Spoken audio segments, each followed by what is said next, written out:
There we should go. Can you hear me now? Can you hear me now? Hear me now? Can you hear me now? Hey, yeah! Alright. Classic case of turning it off and on again. Long live the IT crowd. So, what is going on in the world today? I'll tell you what. I tried out making buttermilk pancakes this morning. And of course, since I live in Norway, we don't really do buttermilk. Like, it's not really a thing that we have. So I had to, like, culture some milk with some lemon juice. That sounded real goddamn exotic when I was going to do it. And then I did it, and it was super easy. And they were great pancakes. I made them a little thin, which wasn't exactly how I wanted it. So for the next batch, I'll be making them thicker. And, you know, in lack of anything else to talk about, I don't see no questions. So I'll just be regaling you with my culinary adventures. Maybe that's the name of the stream from now on. Evan's Culinary Adventures. Featuring how to screw up simple recipes. Oh yeah.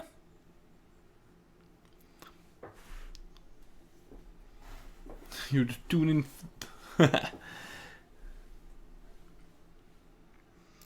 Hell yeah, bruh. Could do a whole new Patreon just for that. People could suggest recipes. I research them, do hilarious commentary while I cook it up. Describe it all artistic and stuff. Are these streams staying on this time now? Sorry if someone's already asked. Kilabi, for now, I'm not good at like setting long-term schedules. I work kind of ad hoc hours myself. I just make sure to get my work done. But so yeah. Afternoon is nice sometimes. Sometimes you have that energy in the morning and you just want to get on and do some streaming. So, you know. I'll try and be better at sending out announcements on the old Instagrams and the whatnots to make sure y'all get it. But yeah, sometimes I just want to be a little... Oops. Oh man, I hate it when I do that. I drew directly on the background layer. Well, not really, because this isn't Photoshop. But you know what I mean.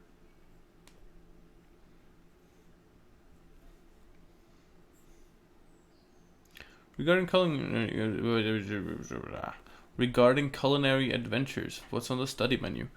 Today we are doing some torsos, trying to really get into the nitty gritty of, again, kind of like with the faces, you know, the breakdown of forms, how to effectively and interestingly apply form understanding to our studies, so we have stuff we can sort of reproduce later. So I'm sitting here trying to sort of preconceive of all the things I'm drawing down so that I can try and mark them and reuse them later. I've been noticing that I've been using this technique much more now that I've been doing these studies. And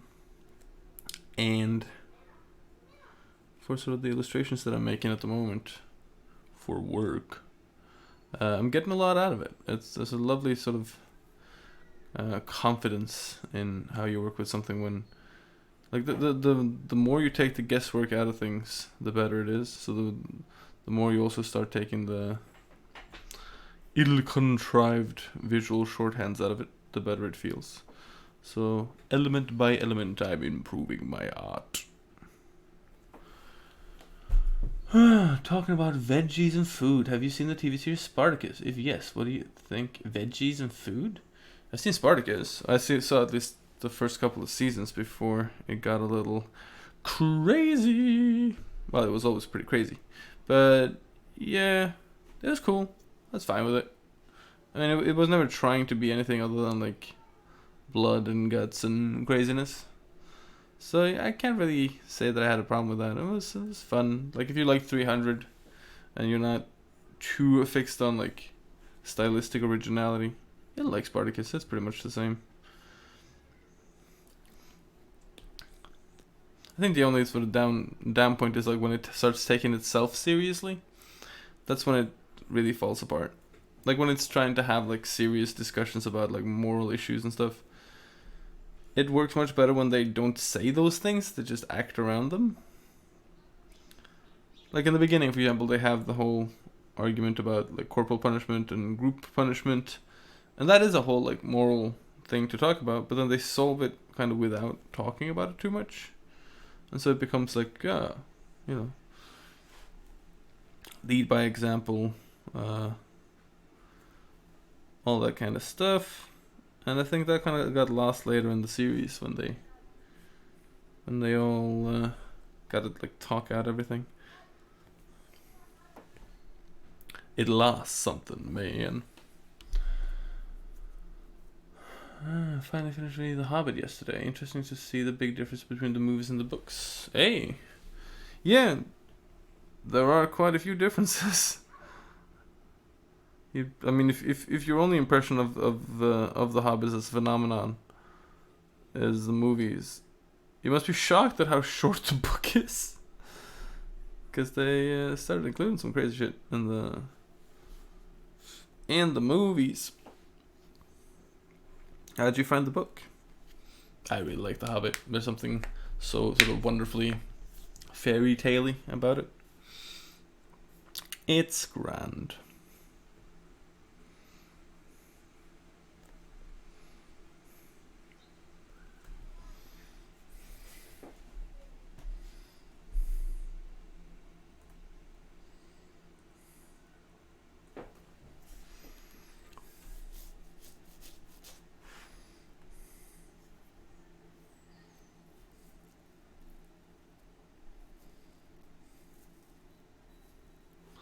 Oh, book collecting.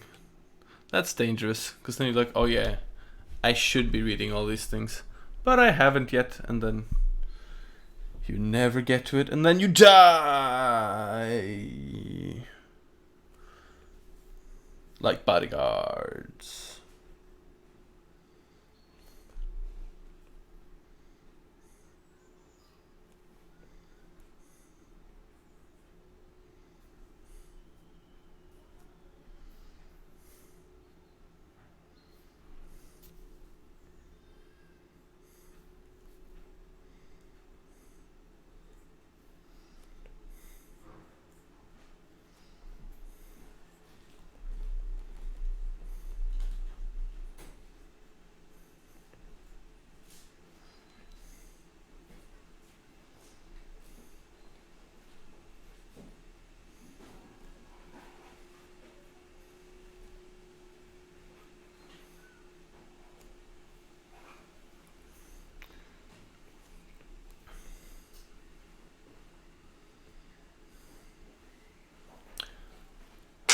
So how's everybody doing this fine day? You all studying? You all getting into the hard work of getting better? We are doing torso studies. Trying to group some shapes and understand some relationships, y'all.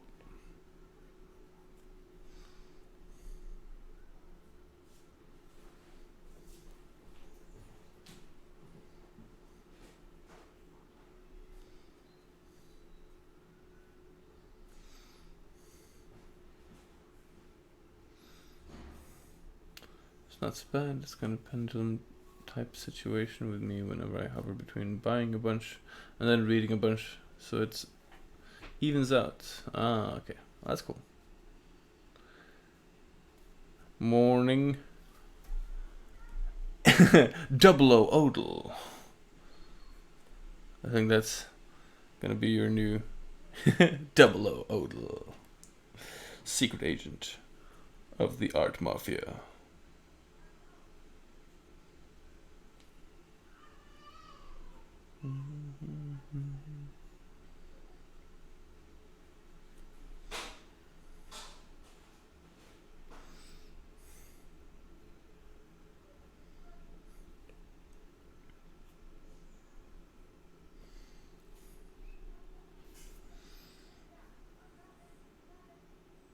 Ooh, Kilabi is doing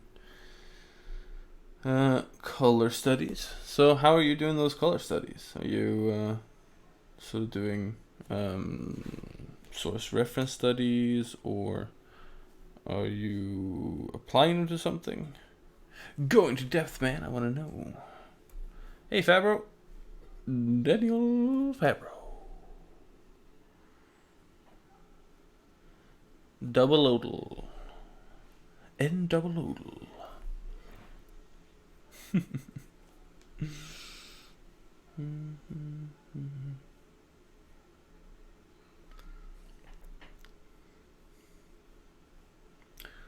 So, who's gone and seen Buster Scruggs yet? It's only fair, since I have all the Buster Scruggs songs stuck in my head. They're all essentially the same song, but with different versions. You all need to see it, because it's stuck in my mind, and therefore, by solidarity law, it should be stuck in all of yours.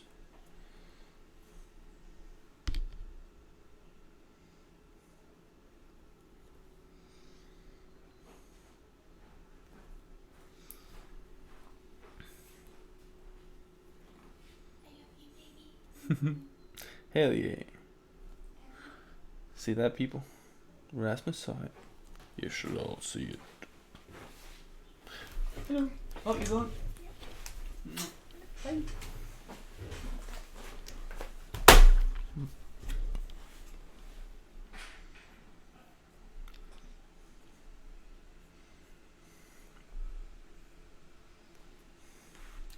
Well, I'm just trying to level up. Focus on skin because I always went that with the same colors. Like, yeah, that's a good idea. It's always like if you find yourself stuck sort of like approaching a problem the same way again and again, and you find like it's fine, you can kind of solve things that way, but it's not great. That's one of those things that feels so good when you figure it out through studies. It's kind of fabulous. And you're like, oh yeah, now I get it. It's that grandma. She's my little lady. My little Grammy. Am I gonna play old school WoW? No, I'm not gonna play WoW. I got too many games to play. And I barely have time to play those, but no. I love the idea. The original idea of WoW appeals to me. But the way that game is built doesn't appeal to me at all. Like it doesn't feel like an adventure to me. It feels like, I don't want to say a chore set, because I can see how like that kind of gameplay can be fun. But if you know the term Skinner box, like it's too close to the principle. And it's, I don't know, that world needs to feel different for me to like there's a huge difference in the feeling of Warcraft 3 and World of Warcraft. It's a sense of levity and intent in Warcraft 3 that doesn't feel like it's there anymore in World of Warcraft. Like it's too self-referential, and it's kind of it's like when a bad comedian thinks they're really funny and then becomes super self-referential. That's what World of Warcraft feels like sometimes, I think.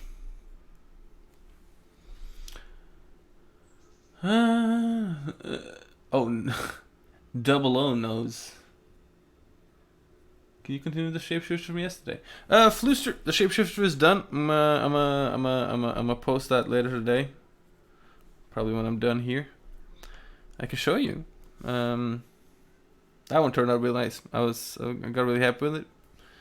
Screwed around with the lines a little more, shaped it up. But yeah, no, that turned out great. So we'll do like the customary hour and a half of studies, and then you guys can put your minds in the inspiration mode and try and come up with some cool ideas for after we're done here, or after we're done with the studies.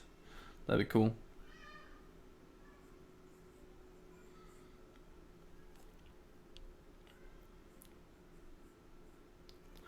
So, you know, either like, yeah, but rather than just like a druid character with a wolf or a bear cap, give me a story.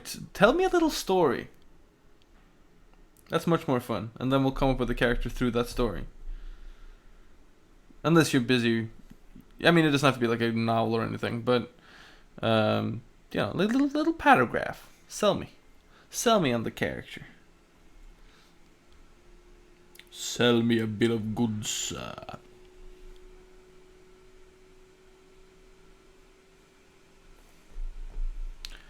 Do do do do do do do do do do.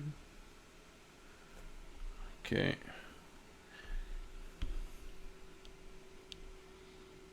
A giant island lady who creates a child to kill some possessive demons. Alright, that's cool. But, like, why? What's with these demons? And what's an island lady?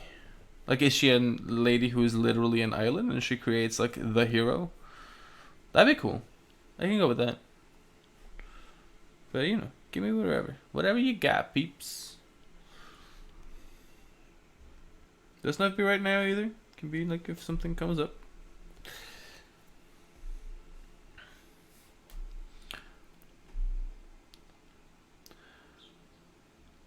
We should try play the one word at a time game in chat, and Evan draws this crazy idea that comes out of it.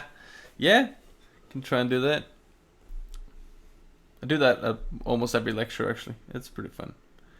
It's a good old exercise.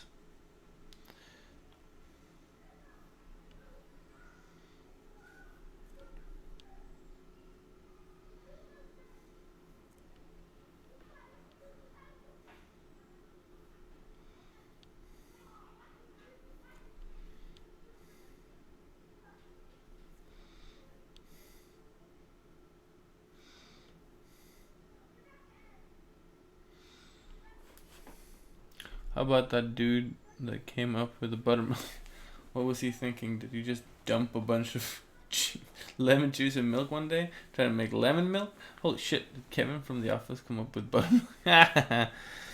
Oh man. Just like he left some leftover milk and some leftover lemon juice on like a on the freaking workspace in the kitchen, and then, you know, just doing some other shit, and then comes back in. He wants to make some lemon meringue curd, something that takes both milk and lemon, and then boosh! Oh shit! It all fell into a bowl, and it was like, okay, all those things are gonna get mixed up anyway, so it's fine, right? And he goes and like mixes all the other stuff, and he just puts it in, and then it's like, ooh, well this is different. It's a little sour. Actually, that's bullshit because buttermilk comes out of the production of butter, so I'm just typing. The druid parents were killed when he was a baby. Some orcs killed the tribe. He was the only survivor and was raised by some bears who found him. Now he lives in harmony with nature and hates orcs, of course. Ooh, but what if instead of having a... I mean, that would make the whole bear thing, like the bear cap, kinda awful. Because this guy is someone who has like a deep understanding and love for bears. So you could defensively say that, oh, it's like a thing with the thing. Like it's a thing about respect or some shit. But wouldn't it be cooler if like he has been raised outside of like human decency, and like the idea is that because he's always been like, he's been part of but not one of the bears. So the bears are all like, you know, you're human. You can play on like the whole Mowgli from Jungle Book thing. You know, like, you're human. You don't have fangs. You don't have teeth. You don't even have fur. Fuck's wrong with you? Gotta fix you up. So he kills orcs and he takes their skins and makes like a fucking suit out of it. That'd be pretty badass. Imagine like if you concept orcs to be a little more like a Waymir or like a, you know, like a big hairy trolley thing, and he's killed that and he wears it as a thing, and it's like just like greasy skin that hangs down. Oh, that'd be badass. That's one idea. To me, Witcher 3 feels more like developing a story. And Warcraft 3 feels more like developing a story, like a tale well told with an ending. Well, wow, despite the exploratory aspect, I can't experience the story unless I spend tons of time just to get the story told, either in the main game or in the expansions. Yeah, double O. I think that's kind of my issue with it too. Is like Warcraft 3 was the storytelling game, and who knew that like RTS was better than open world RPGs telling stories? You know who knew that? Fucking everybody. Because RPGs aren't supposed to be like you don't use that to tell a story. You use RPGs to let people experience a story. Because it's the entirety of the gameplay that matters in an RPG. Well, in the RTS, the strategy and the tactic gameplay is what matters. So like the narrative kind of becomes a contextualizer. But all you needed to do to make Warcraft a success story was to implement some large factions doing shit that you could or could not take part in, or needed to or needed not to. You know, whatever. Like, it depends on alignment and a lot of like underlying gameplay elements.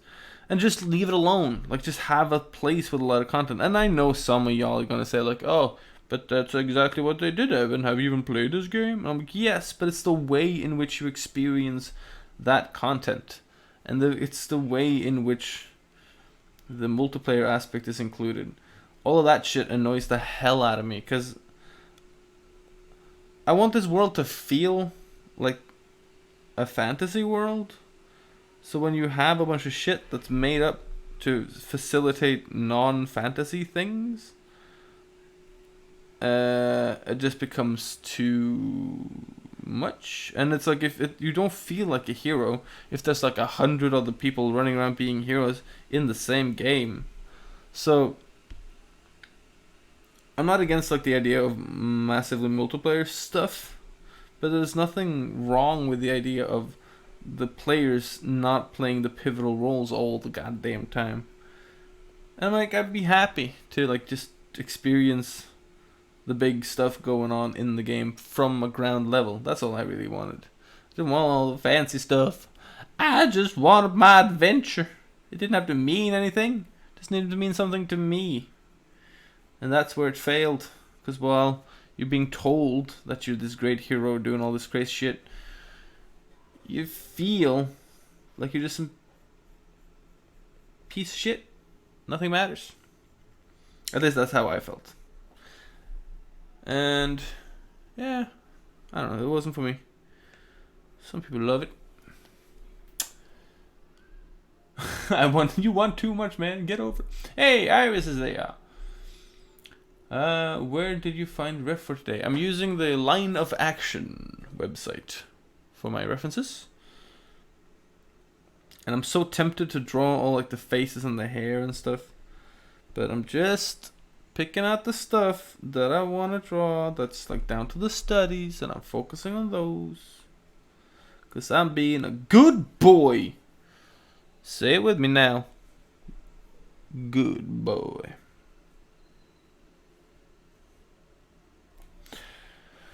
I'm keeping the lemon milk dude idea for myself. Alright, 5 milk. I'm looking forward to seeing that. WoW was made just to be a casual game, and most of the time we're not very well written. Yeah. And that was fine, but like, it's the same staff that wrote Warcraft 3. My point is, like, they didn't need to write a bunch of individual fancy stories. They just needed to write an overlap, like imagine like a similar game for like Lord of the Rings. Actually, you don't have to, because there is one. It's called Lord of the Rings Online, and it sucks because it's the same damn thing. Suddenly everyone's gonna be fucking Aragorn and shit, and that doesn't work. You just need to be able to be like this other guy, like a fucking, like, you have to be like a pretty good Rohirrim dude. That would have been great. And then you can see like Gandalf and fucking Aragorn and shit running around in the background like, woo, screwing stuff up. That would have been great. But no, now everyone can be like a chosen ring bearer of the Shire or some shit. And it's stupid.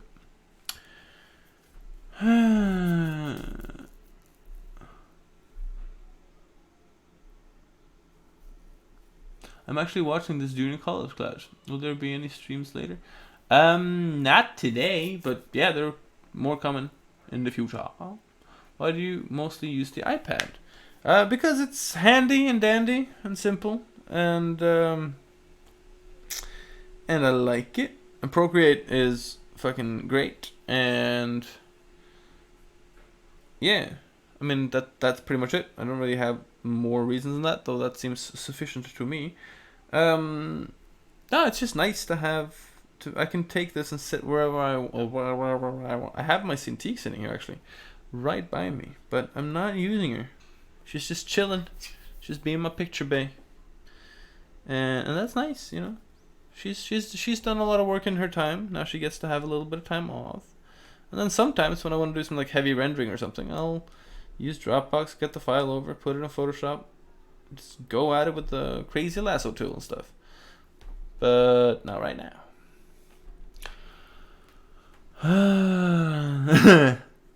You want too much, man. Get over it. I want the perfect game, Ivan.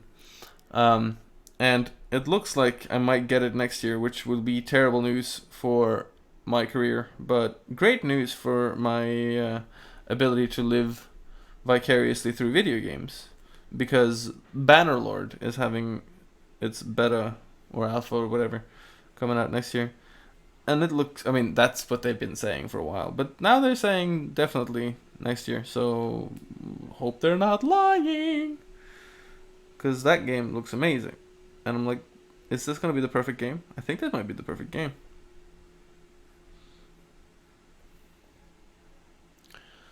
So, you know, I'm excited.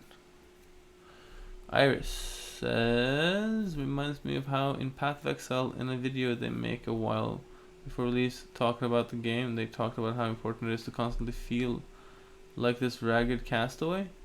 Yeah, like they did a pretty good job of that. Like whatever you found was always like left behind stuff, and you always had the feeling that like you were struggling against the elements. There was a like, and that game is kind of the exact opposite of, or that game feels like it is what World of Warcraft was trying to be. A little bit like telling a compelling story and forcing people to play together and yada yada. I mean, you can play multiplayer. Don't have to. But it was interesting that way, and it's a fun story, and it has some unexpected developments and yeah. I quite like Path of Exile, so I usually mostly played it drunk and with friends, so that makes every game better. Maybe World of Warcraft would have been more fun if I did that, but everyone I knew who played World of Warcraft was like strangely obsessive about it, so that always turned me off because I'm like, I'm not about this anyway. Anyway, enough of World of Warcraft. Subjacket, Path of Exile, where everyone is a light show wizard. Yeah, there's a lot of stuff with Path of Exile that I'm not super stoked about too. I'm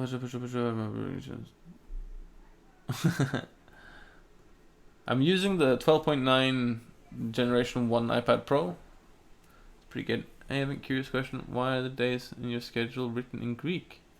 Are the days in my schedule written... Oh, but I do not know. Are they? On here, you mean?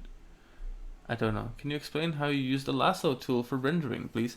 I'll do that in a bit when we get to the sketch of the day.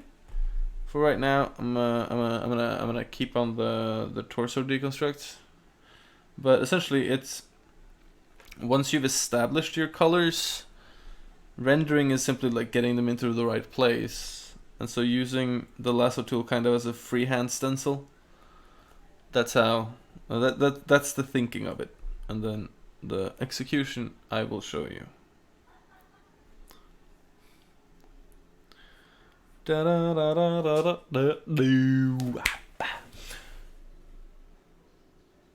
Yo, Evan.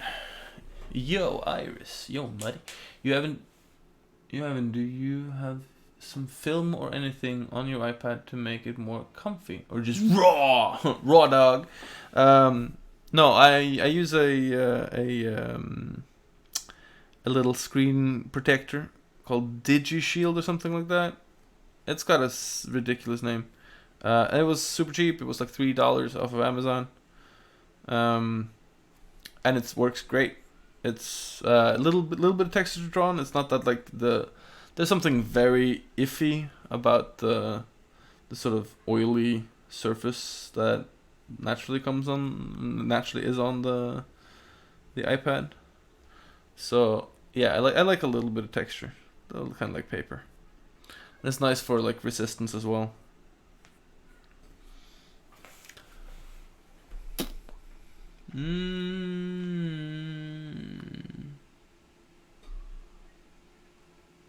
And here I thought it was going to be Elden Ring. Ooh, well, Elden Ring looks interesting, I will say. But I mean, because I'm me and I have to be negative about everything. I didn't love Sekiro. Didn't dislike it. It's a good game, and like you can't fault that a game studio for making the kind of games they like. But what really bothered me throughout that game is that it's like they say in the beginning, it's set in Sengoku Jidai, so it's a specific historical period. And then they do all this like mythical shit, and I don't know, it just doesn't feel like it works to me, because it feels like two periods of Japanese folklore that's being like just mashed together for like name recognition. And that doesn't feel good. I don't feel like, and there was no particular reason for it to be Sengoku Jidai, which makes it feel all the more like a loss. And I get it, like it's a Japanese version of like Western fantasy, Wadoi, but still, it would have been cool if they had put in like the Heian period or even earlier, so that it felt more like mythological, since they were gonna go with like trolls and shit. Which I like. Like I thought that was cool. Like that they have like ogres and stuff in that folklore, and that it is like a truly Japanese version of those things. But still, I just yeah. That just it made it very hard for me to take the setting on its face.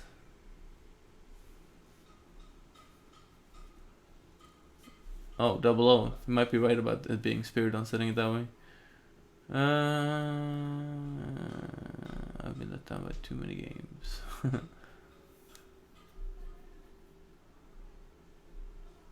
Oh. Oh, no! What happened?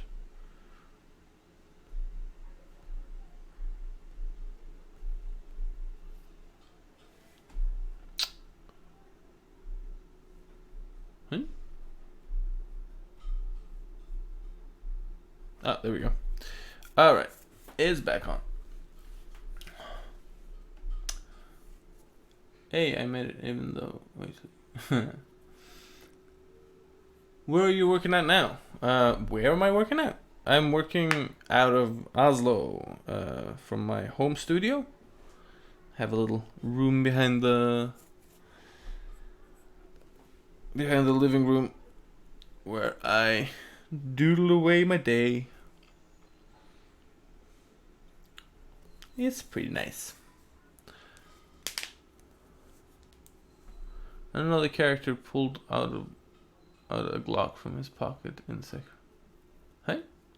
Another character pulled out a Glock from his pocket in Sekiro. Haven't gotten to Sekiro yet. Probably bodes well for Elden Ring. That is not set in actual history. I'm just excited to see how Miyazaki and Martin mesh. Yeah, that will be interesting. And seeing as I love a video game that takes its writing seriously.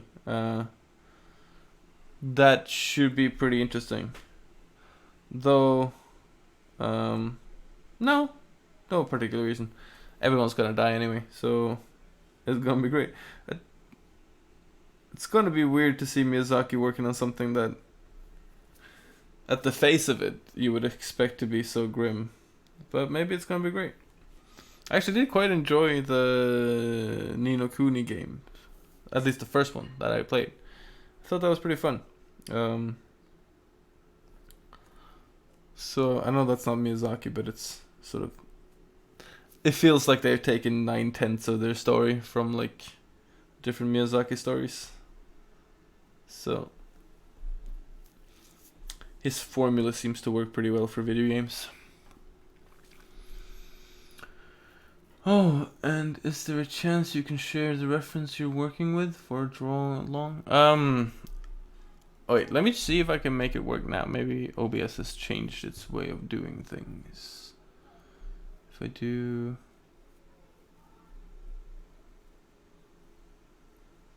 Vinduopptak.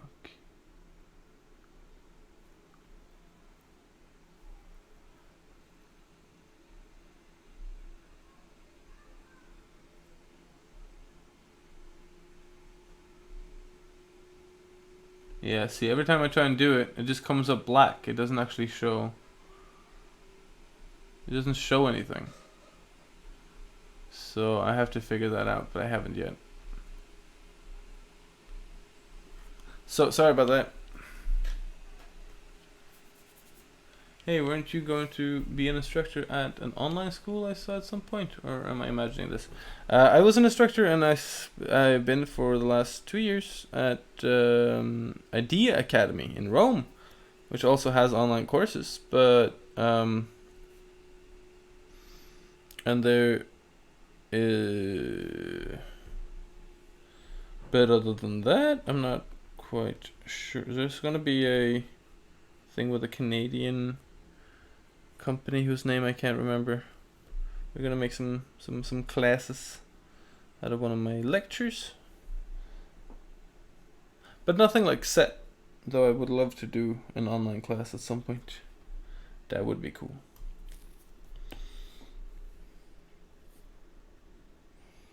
Maybe if you all petitioned Bobby Chu, he would be like, "Hey, Evan, you wanna come and do an online class?" I'd love to do a schoolism class. I'm a big fan of schoolism.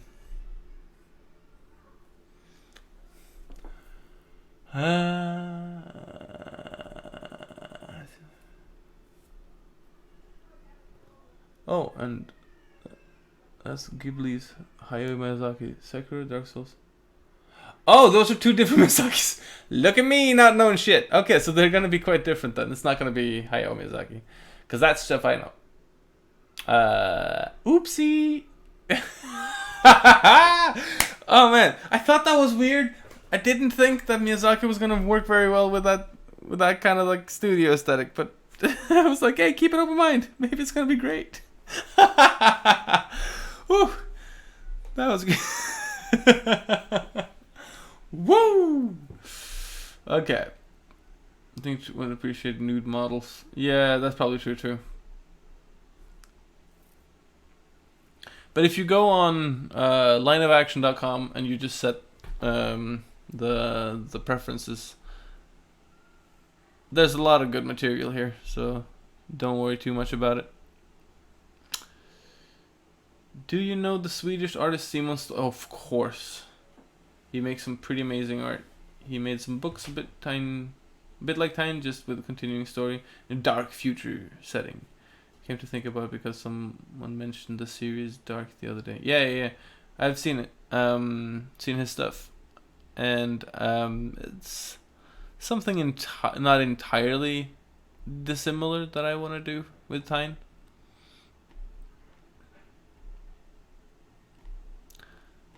And if you want to see more Tyne stuff, then I suggest go into the Patreon and support it, because it gives me more time to do streams and work on Tyne and all these things. So, hell yeah.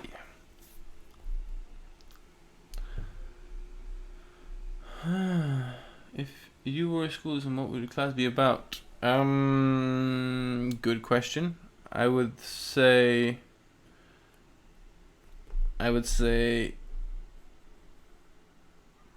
character design, but probably something more like contextual design for character creation, maybe. So like talking about how to build the setting from a basis of like from a basic and a set of logic principles that's derived from the world that you're setting things in, so that you have like a compound design that's built like from the stuff that you've built the whole world from. That way, when you want to iterate, you can do so ad infinitum just by combining the elements that make up the design in the first place.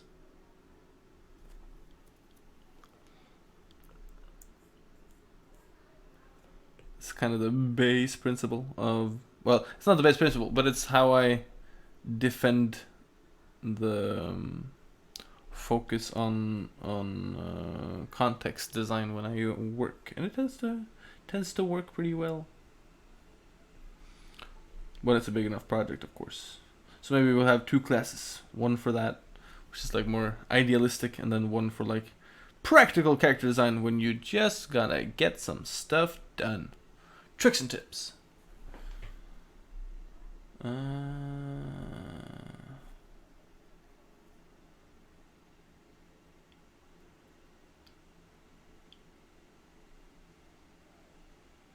Now that you're in double Miyazaki, it's one of my favorite jokes to pull on people. Oh yes, Miyazaki made Ponyo, but did you know Miyazaki made Dark Souls? Ooh, that is some niche jokage. Oh man.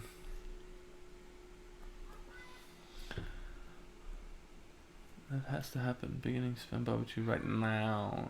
Is it ridiculous freaking hot? Where everyone else is, by the way? Or just UK at the moment? You know, it's pretty nice here actually. At the moment, we've actually had a pretty cold summer. Not like cold, but it's been a lot of rain. So we technically did have a heat wave when everybody else did, but we also had like a lot of downpours at the same time, so it was actually kind of fine. We just had a shit ton of thunderstorms.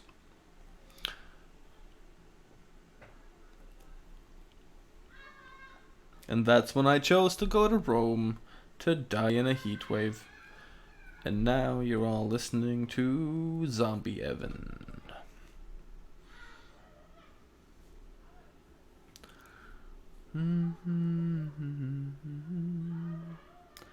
Down by the lock.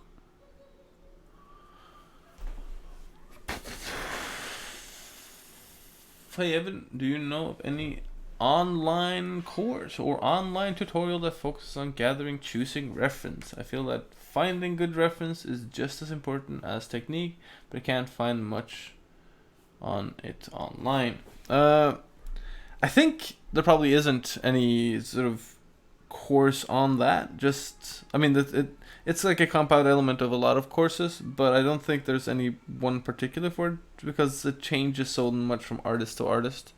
Like there are a lot of common denominators, but depending on what you're interested in and the kind of work that you're trying to do, the kind of references you need is going to be different from one to the other.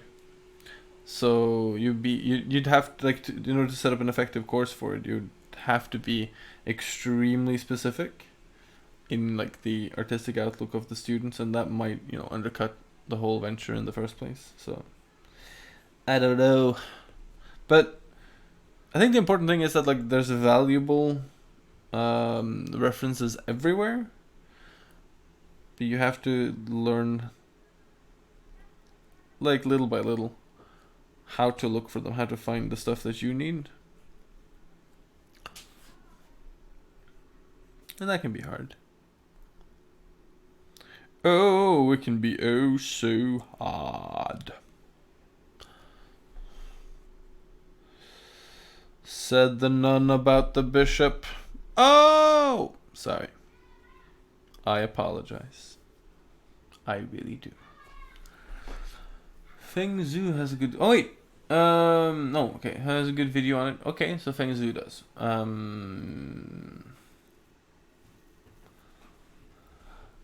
Honestly, when it's this hot, I get tired and struggle to study, so I have to drink coffee, which is also hot. Oh my god! Jesus, where is everybody at the moment? You all should come to Oslo. It's nice and temperate. It's not cold. It's not cool.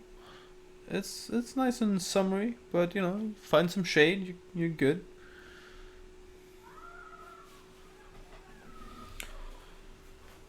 Oh man, about the world burning though. That is no joke. Shit is getting nuts.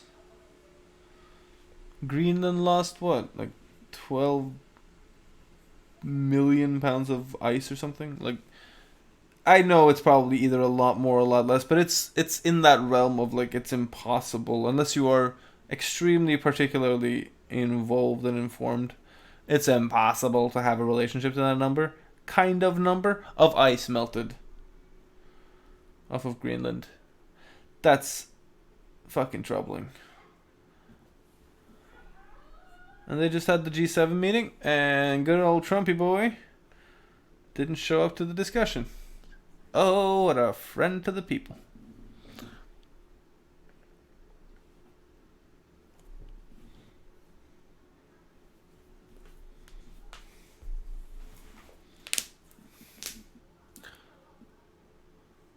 Dude, Denmark was hella hot in summer, I remember.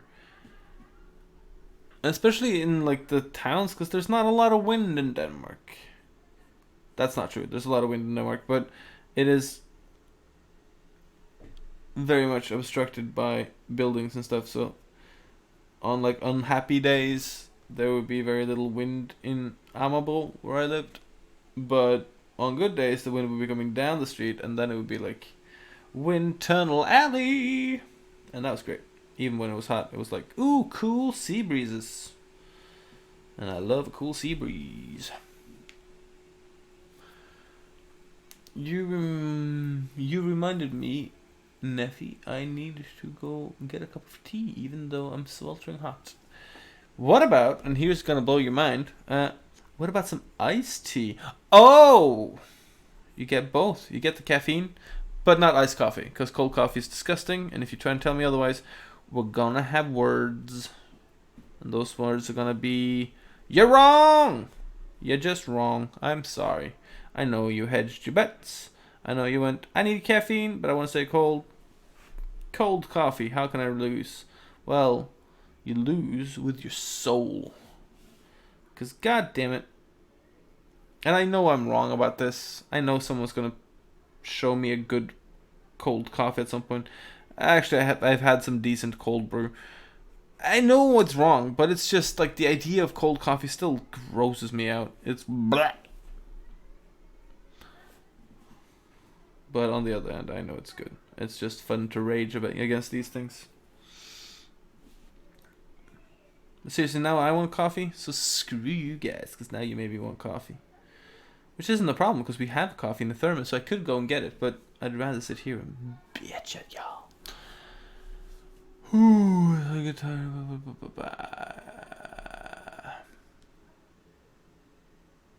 Whoa! Well, good for Toronto. It's raining.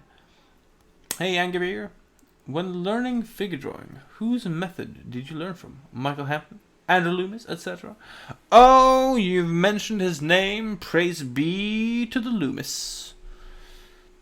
Maybe that's the name of the stream from now on. The Church of Loomis. www.churchaloomis.com.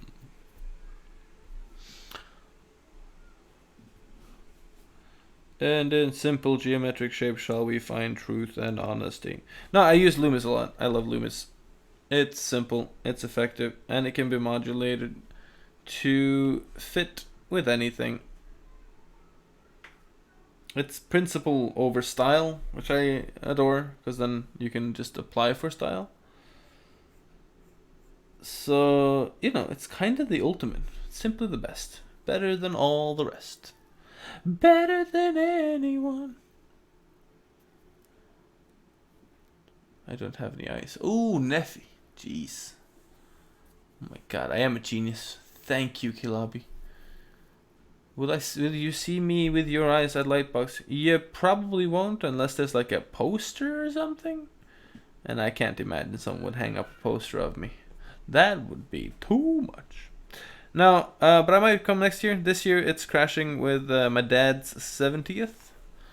So I guess I have to go to Spain to be with the family. Oh, hard life.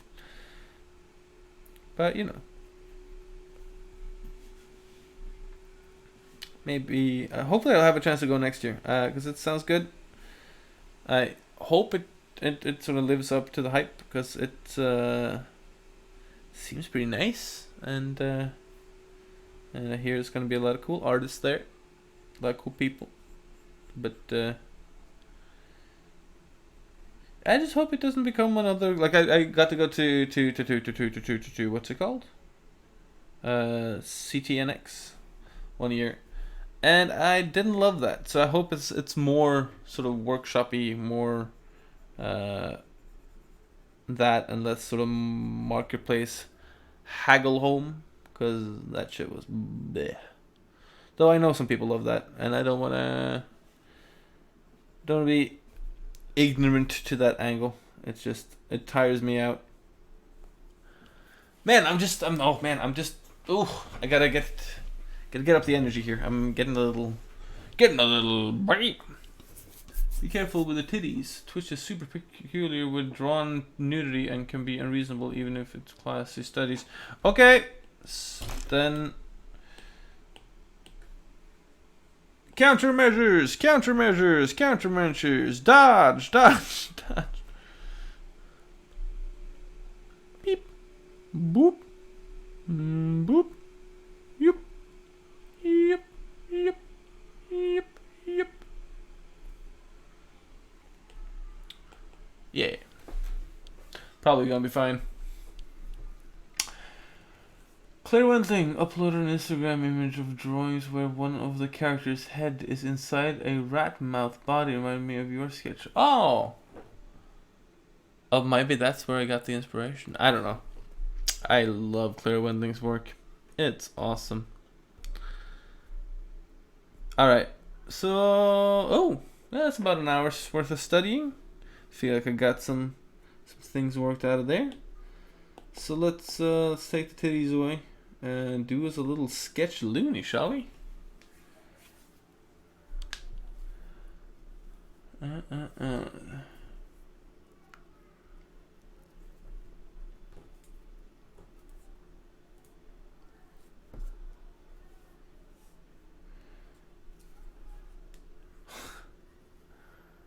Okay, so we're doing the druid raised in the wild thing idea. Wearing an orc's head. So I'm thinking of him as like young. And all, of course.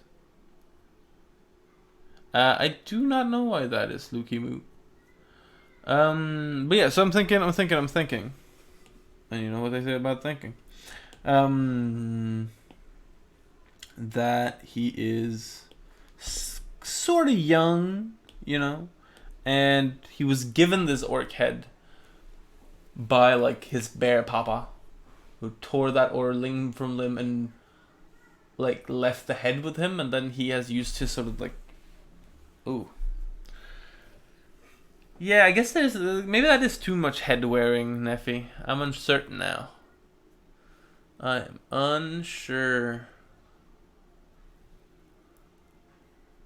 But it's not the same though, because the other one was like a shapeshifter, legit shapeshifter. It was more like a hood he was taking on. Head backpack? Yeah? Maybe he just carries it around with him. Maybe that's like a symbol of it. Head backpack. Oh! Maybe. Oh! Maybe the head never died. Maybe the last druid maybe the last druid. Okay, check this out. Maybe the last druid killed that orc, but got gravely wounded in the process. And his kid, or whoever, his charge, had to be raised by the animals. And so he took all of his power and fed it into, like, the head of the orc that he had killed. So he could be like Emir's head to the kid. Ooh. Alright. That's cool. I like it. That's an interesting idea. So let's think. How's he gonna be?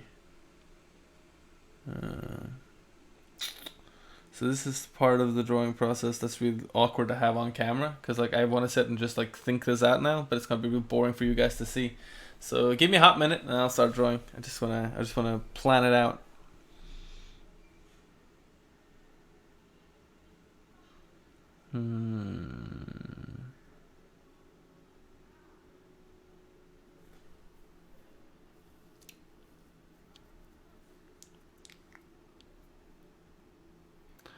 Okay, so I'm thinking that he has it hanging, the head hanging sort of from the hair that's bound in like a little sort of backpacky way, right?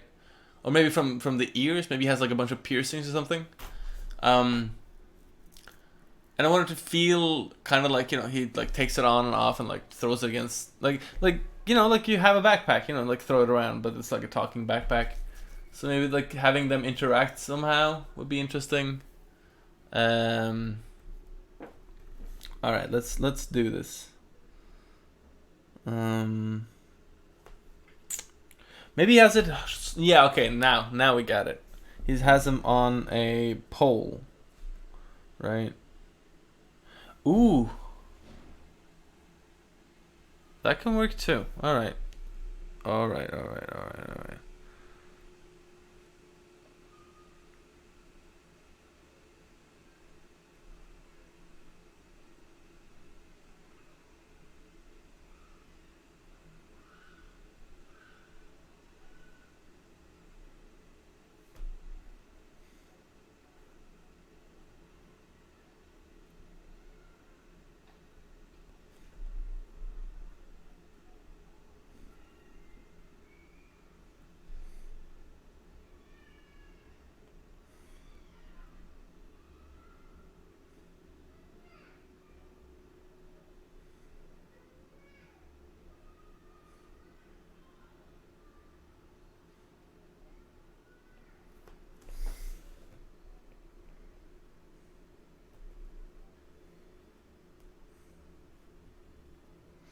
Right, so I'm thinking that he has like a thing that doubles as a walking stick sometimes, but on that stick hangs the head, right? So there, it's like the little knot, and the hair's hanging down, and some of it is like curling away. And of course, because I want the two of them to sort of be looking back at each other. And I just imagine, you know, like this Emir head thing wouldn't be one to look up the guy's butt. He's gonna be hanging that way. He's gonna have his ear out to the side a little bit. Kid's gonna have like so and like so.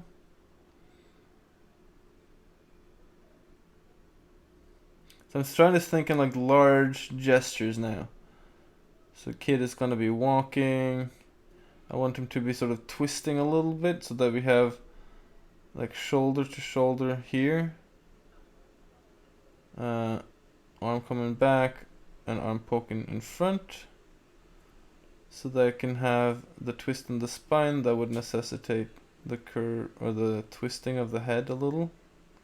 So you can look and be looking back down at the Emir head.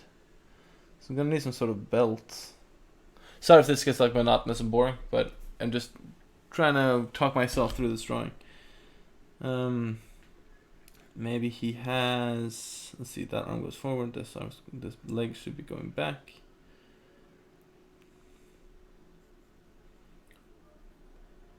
Hip there. Leg down. That means that's a high, and that's low. Then this is high. And I want this back leg to be in tension because I want to have more play with that front leg. And let's see, if that comes down here, then the ear should be around there. I don't want a perfect side angle with this Emir character thing. So let's see there, and then... Oh, this is gonna be a fun one. Yeah. I've been watching too much drunk history lately, so I'm getting very attitudey when I speak in English now.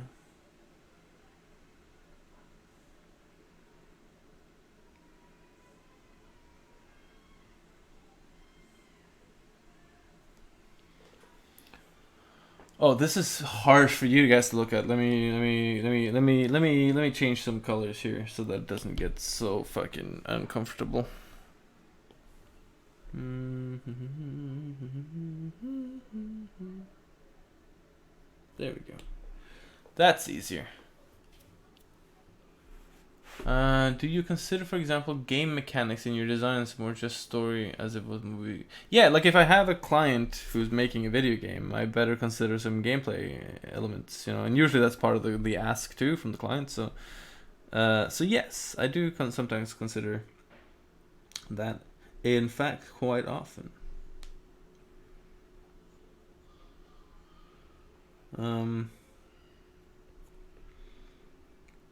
But sometimes I get hired for the opposite reason. Like they have designs that kind of have been too game design driven, and so they've ended up sort of a lot of my job is being Mr. Fix It for game developments that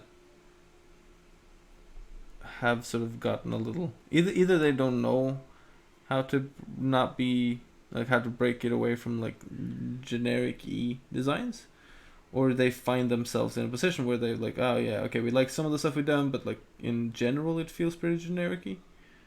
So sometimes I get hired to sort of try and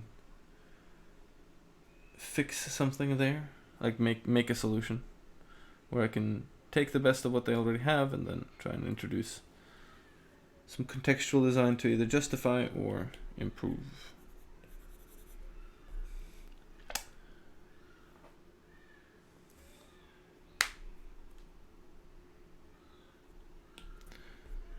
So I'm trying. So with the legs here, it's very easy to end up with like parallel legs, and that can be pretty.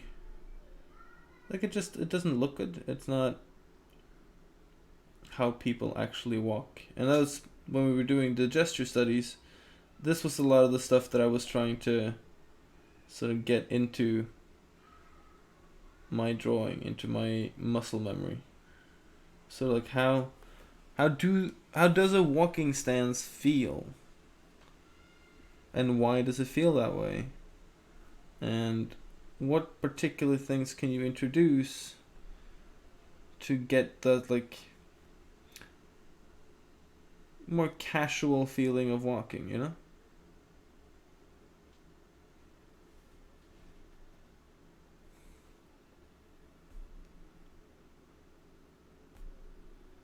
So this back leg isn't working at all, so let's do that again. And I see why it's not working now, because I forgot my angles. This is of course coming slightly backwards. From up here to down here. The knee is here.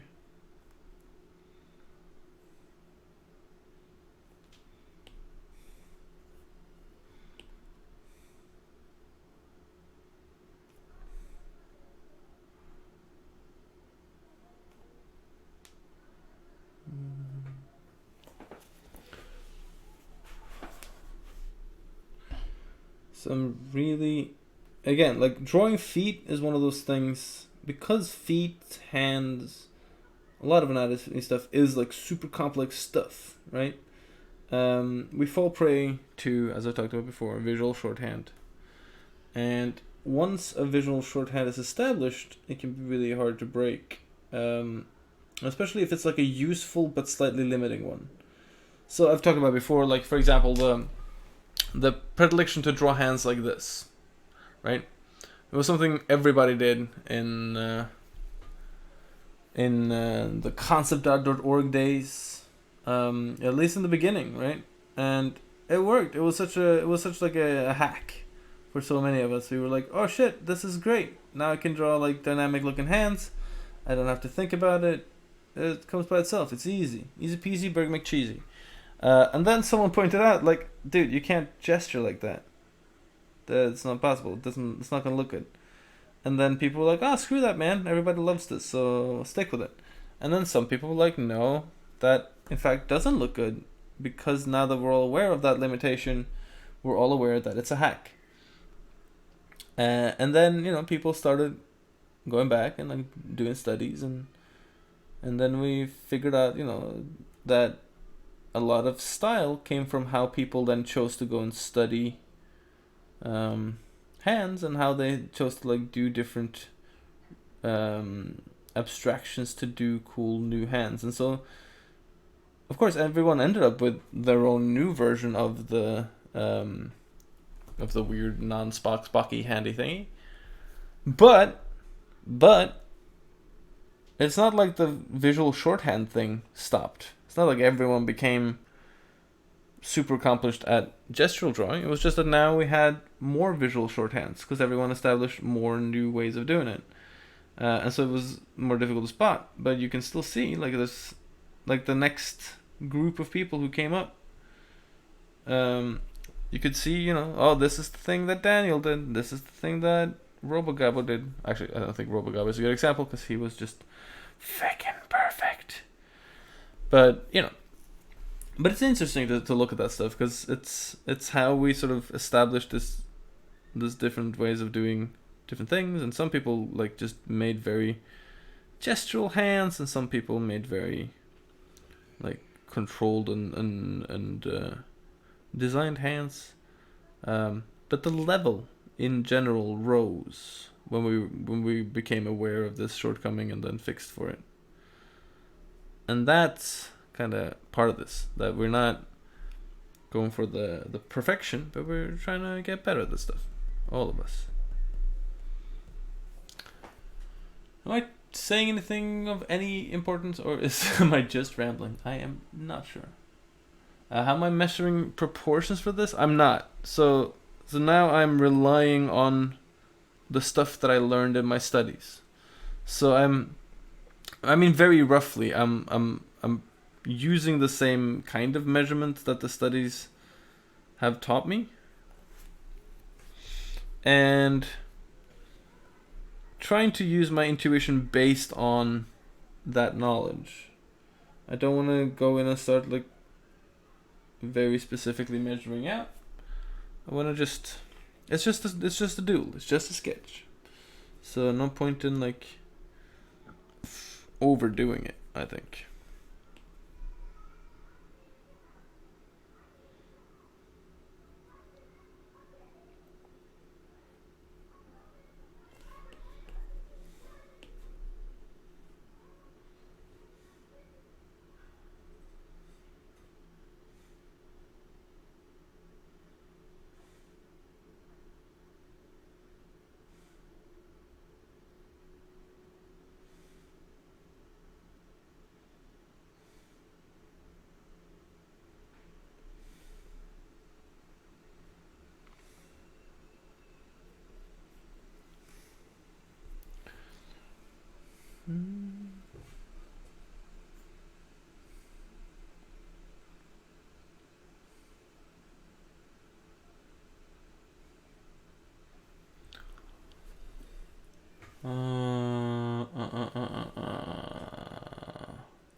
This is why News Cub comes here.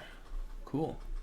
Just for the thinking and the whatnots. Do you have a thumbnailing process when you design characters, or do you go straight for a sketch?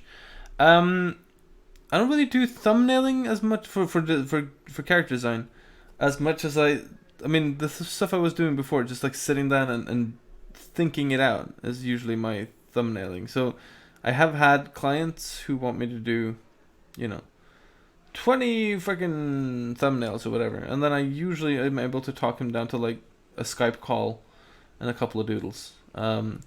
Mostly because thumbnailing is there for idea generation, but it's kind of it's kind of a bad way of doing it, I think. Like, so for some people it works, and God bless them, some people are great at it. And to those people I say, hoorah, bravo. But for the rest of us poor suckers, it's just confusing. It's just annoying to have to knock out, like, after you've figured out what the most interesting design is, all of those other thumbnails are just an invitation for a client to go, no, I like the thing that just looks cool, and then you have to do that instead. And that's how you end up with equating, like, contextual design for coolness. And that's where the road to ruin lies, because then you have to then the beginning and the end of every design conversation is it cool? Does it look cool? Never realizing that that's a moot question, because anything can look cool. If fashion history has taught us anything, is that based on context, literally anything can look cool. So it's more about creating the correct environment for something to be cool.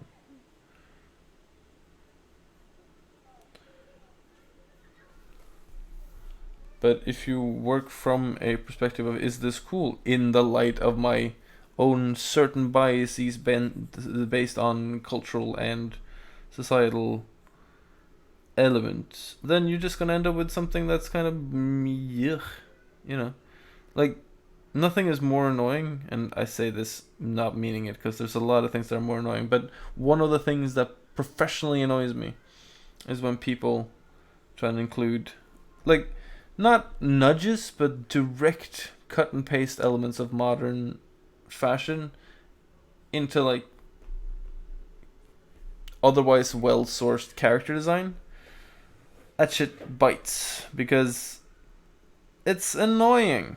Like, it's stupid because it doesn't take into consideration context, and especially in fantasy nowadays, context is otherwise so meticulously thought out, but not fashion, and it's annoying me. Like, for example, the undercut thing in Vikings. That shit is so dumb. And, like, okay, it's cool to have it in one character, but then it became every character, and then it became just like a victim of its own. Like, it did make a situation where that haircut was cool, but then because it then didn't have any other contextual thing to build from, everyone had to get that thing when they were gonna get cool. And thanks to, and like, an example of how artistically incestuous the entire fantasy genre is at the moment. Suddenly every goddamn last barbarian had an undercut and a goddamn ponytail.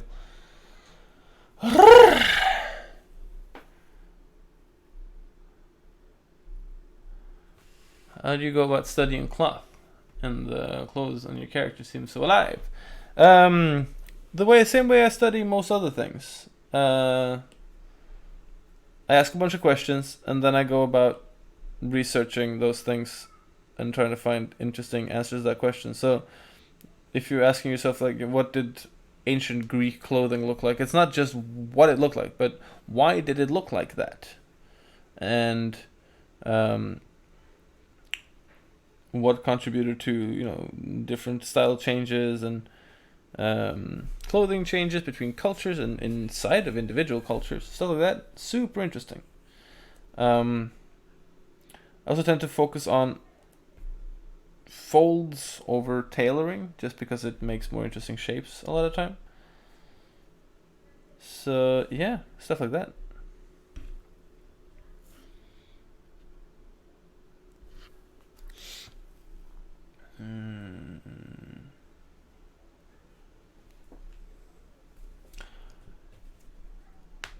I feel like I missed out a ton. I wasn't on concept. Yeah, disturbing. Hear that a lot. Like, a lot of people. I know a lot of people who were on concept.org in the heyday, and it is kind of like, you know, the lost kingdom of Avalon, but for, like, the art crowd. And not without reason. Like it was a truly great place to be to learn art. I know those of you who've been on here regularly have probably grown a little tired of me reminiscing about the good old days, but they were good days for the learning of the arts.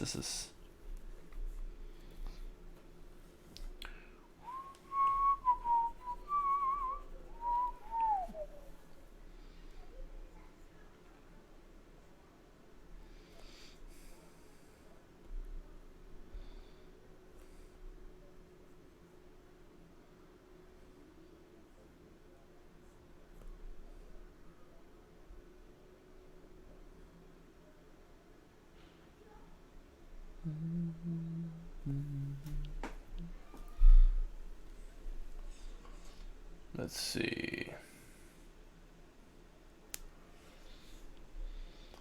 Every time I draw a hand like this now, I feel Ghost Evan behind me smacking me in the back of the head with a rolled up newspaper. Yeah, or like a half-filled moleskin. Just, no! That is not how we do it in this house. We take our time, we research, we make our own version, and then we apply it to the best of our abilities, and we hope the fickle gods of art accept our puny tribute.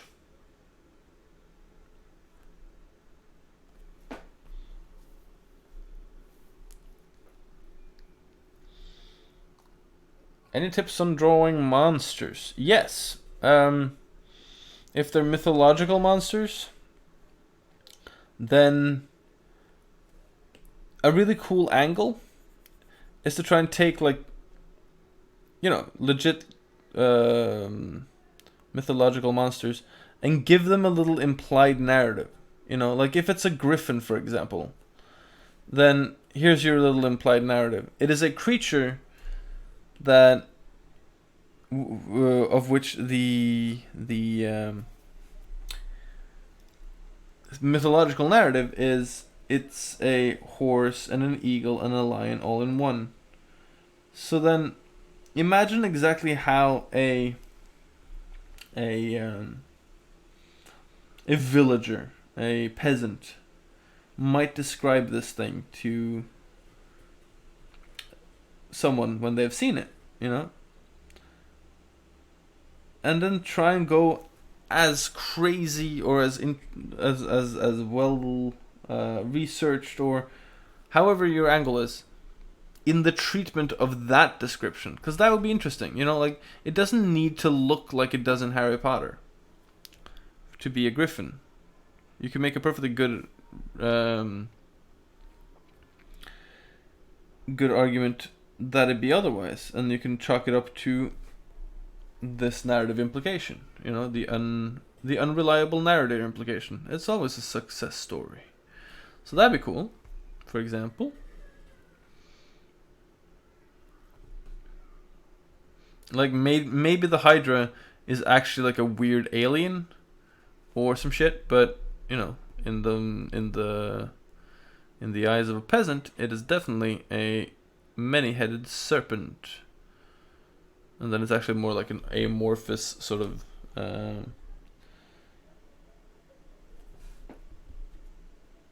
alien thing. I don't know. I don't really do a lot of monsters, but I love it when the designer of the monster can teach me something. So if you're doing creature design, say, it's always interesting when creature designers obviously not only have the love for animals, but like a deep understanding of how those animals came to be, for example, and so can imply an alteration to that narrative in their design. So like let's say it's a lion, but it grew up, or it evolved to exist in another climate, or it's like including within the logic of the design the measure by which you tell the story of that creature. That stuff's interesting, I think.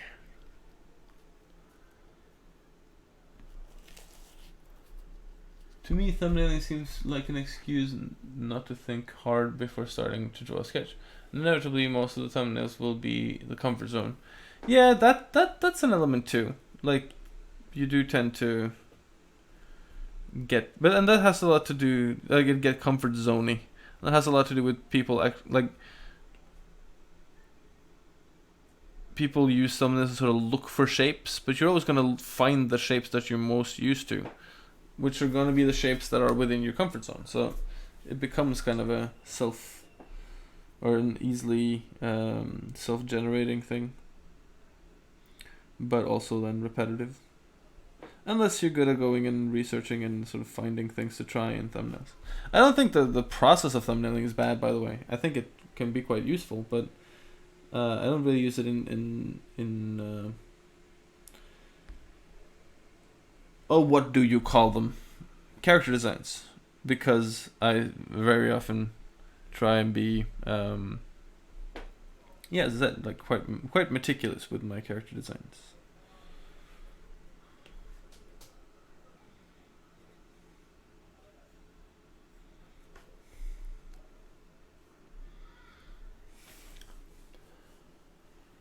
Have you read the Dragonlance series, Chronicle? I will put my head on the block and claim that it was my generation's Game of Thrones. Alright, Dragonlance Chronicle, you say? Sounds interesting. Who's the writer?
Evans' schedule shows me Hebrew letters and not Greek. Is it different anyone? Mysterious. Yeah, I don't know what's going on with that. I'll try and check it out once the stream is done. Does he use the head as a weapon? Or is it more of a trophy? Because why bother walking with a heavy head? The head talks to him, so he talks back to it. They have a relationship that way. It's like an Emir's head sort of thing.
Ballybonator. No, not really. It's not my thing.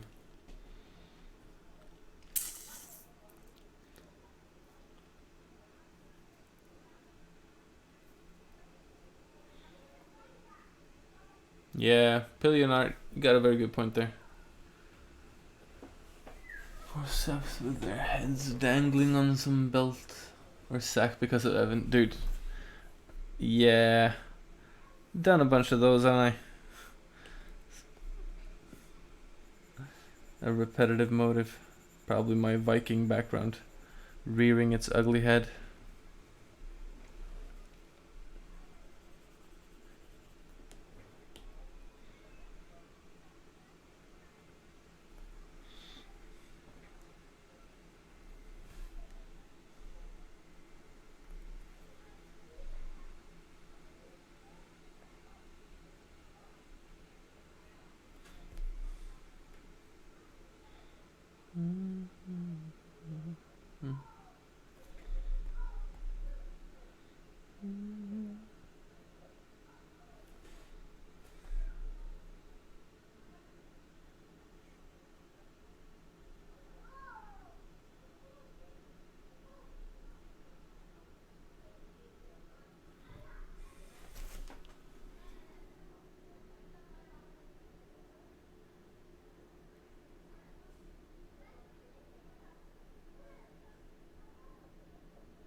Just how much variety and options do your art directors usually expect from a concept artist when working on a design? Usually, I've gotten away much more with explanations. So as long as I can kind of justify a design, like if we're in pre-production, then there's a lot that you have to stick with it, and because you're trying to come up with like the precursor to a bunch of stuff. So you're trying to establish like the logical backdrop for everything else, kind of style Bible sort of thing. And that can be quite demanding. So then you have to be real open to all kinds of things, but you still have to be sure that they're keeping their head on straight, so that the stuff you do supports a central idea. So that's usually the first thing you have to establish is like the central idea, the central concept, the spring from which all else shall follow, and then you can kind of go at it. But I usually find that talking problems through and spending a little extra time trying to find a goal to move towards rather than just rushing on in is quite a good way of saving a bunch of time in the end, even though it's a little more time heavy on the front end. I mean, that is if there's a place to spend the time, it's in pre-production. So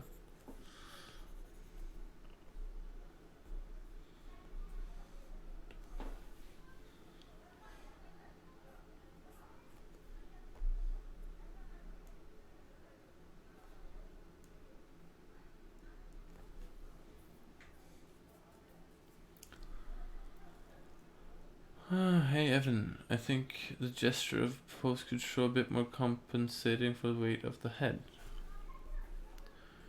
Yeah, that's true. That's true. Good point.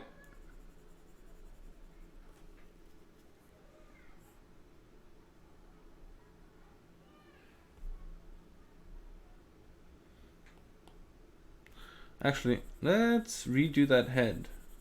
Because while I like the idea, I like that point too. You need to compensate for those things. So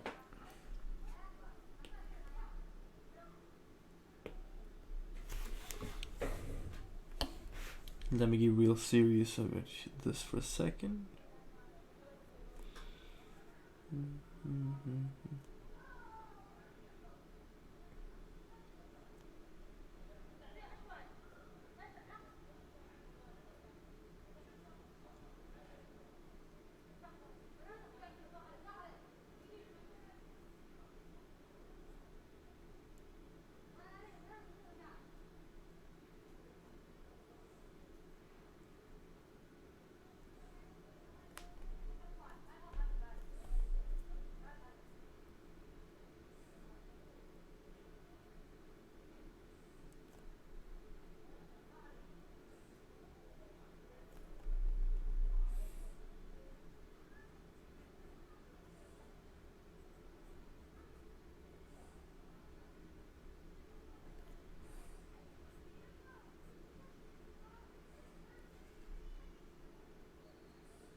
Oh, shit.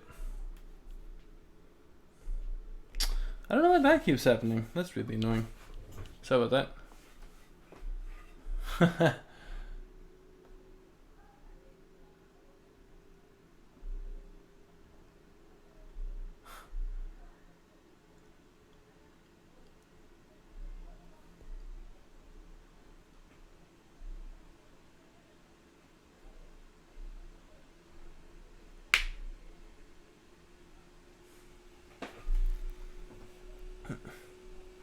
Yeah, that's cool. If the head taught the kid how to kill other orcs, that's an interesting idea.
You know what? I totally lost the whole druid thing for a sec. So I made his clothes all like clean cut and stuff.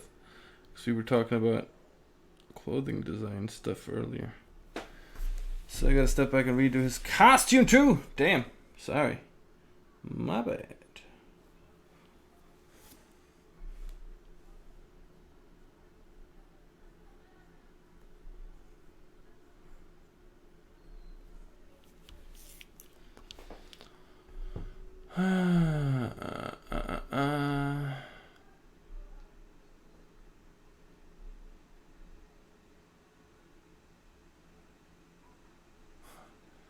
When you don't feel like you know something properly, even in the I get. Relatively, do you go and study it or do you just phone it in?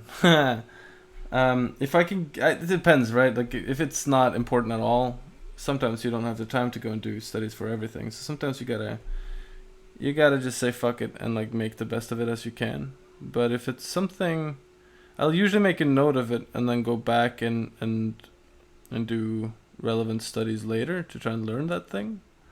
But nah, sometimes I just don't have the time, man. You know, sometimes you gotta just get on with it and do the work. So I'm not a perfect idealist, but I prefer to try and study as much as I can. Up until a point.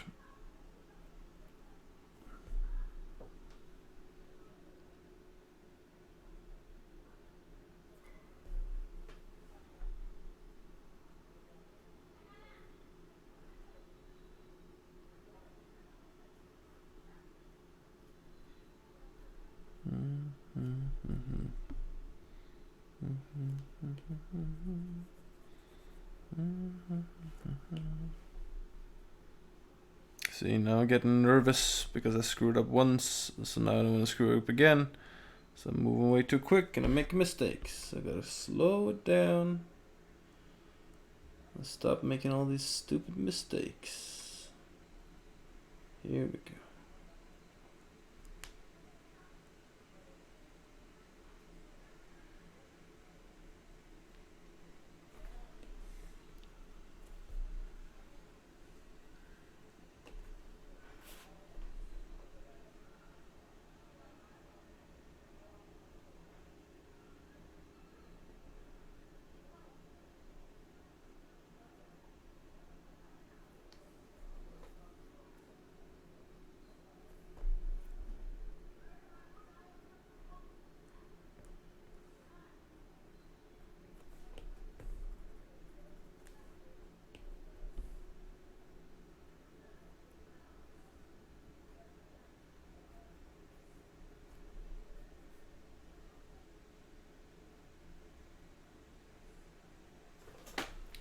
Gotta keep looking at the chat too. Hey Evan, have you seen the Jodorowsky's Dune documentary? If so, I wonder what your thoughts are on that.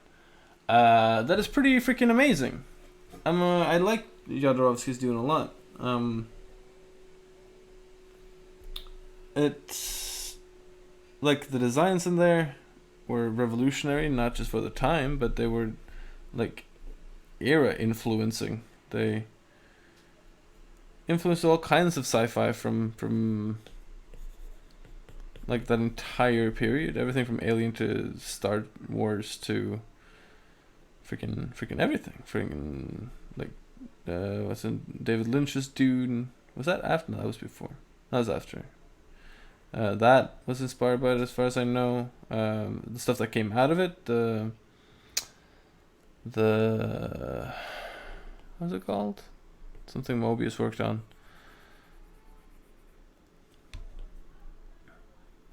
Anyway, that stuff. So like the thing is, I don't know if the movie would have been any good, but the design for the movie was awesome.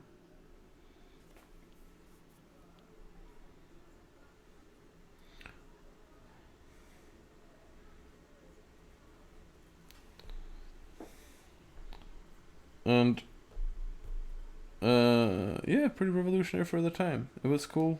It's cool to hear like how they had like so much focus on the different artists' interpretation of the source material, and that it was so sort of set on the recommendation of the designers and artists. I mean, again, it didn't come out. It wasn't.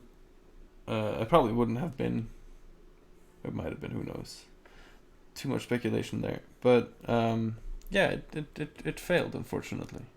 But it was a noble attempt at doing something great, and it backfired horribly. But hey, they tried, and you gotta respect that shit.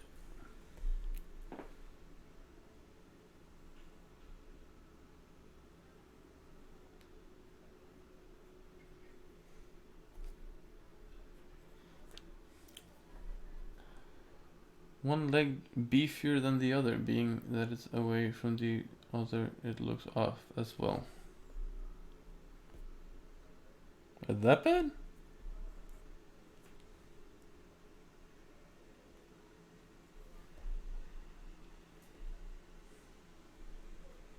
Man. You guys are too good for me. I don't notice that stuff. Piece. Got a little stick of it. Then we gotta change his hair too, because I was giving him a sort of a weird. God damn it! I totally screwed this up. I am so sorry. I'm so sorry.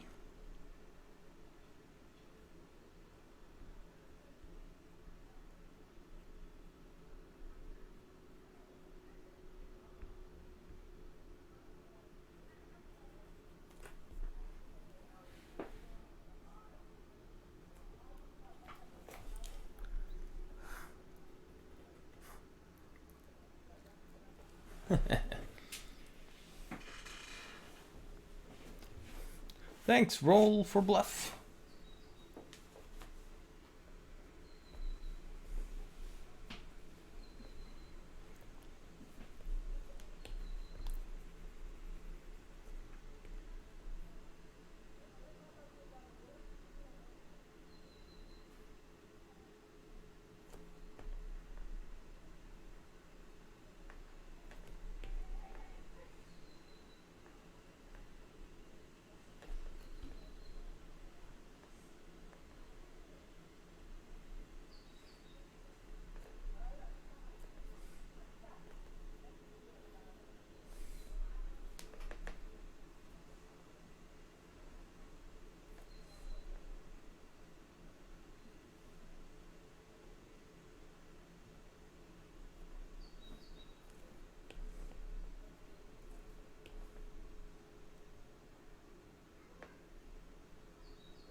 course, no goddamn sword if he's a little druid boy.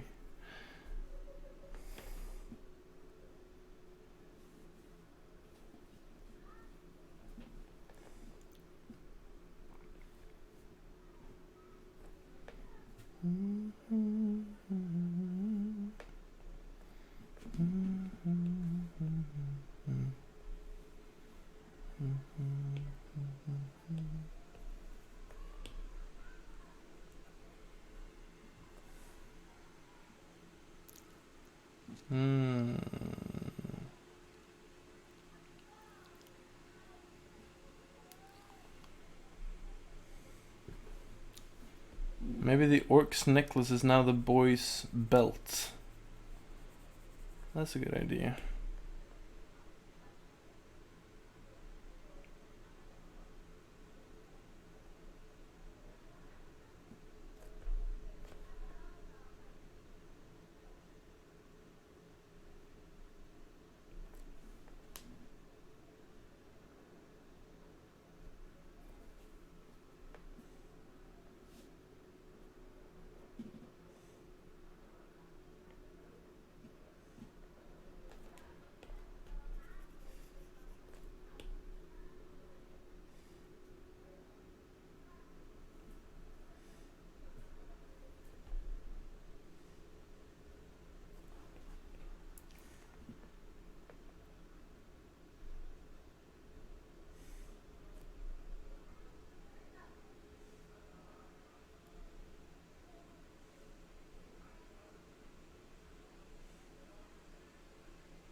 What's up, built of stone?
Ooh, Jim Lee. Who's Jim Lee?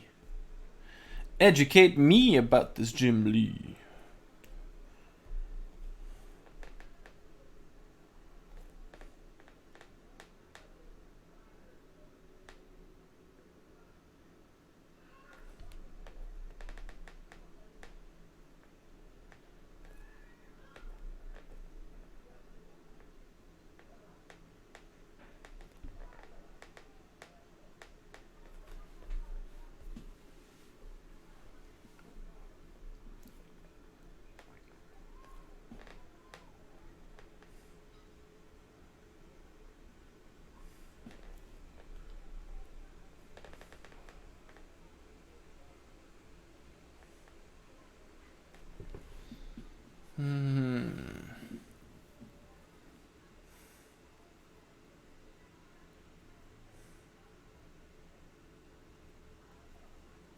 Ooh.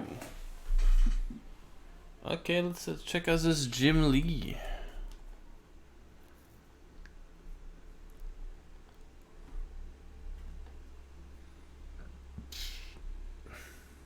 Ooh.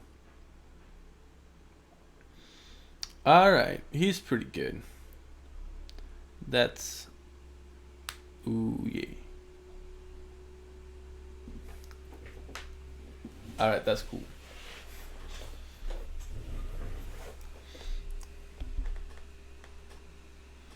It's really funny when when I come across like new artists who I've never seen before. People are like, what? How do you not know who this person? I'm like, are you serious? Have you any idea how big the goddamn industry is? There's no way that anybody knows everybody. So chill it out, man. Just be happy that you introduced some new stuff into my life, because that's awesome.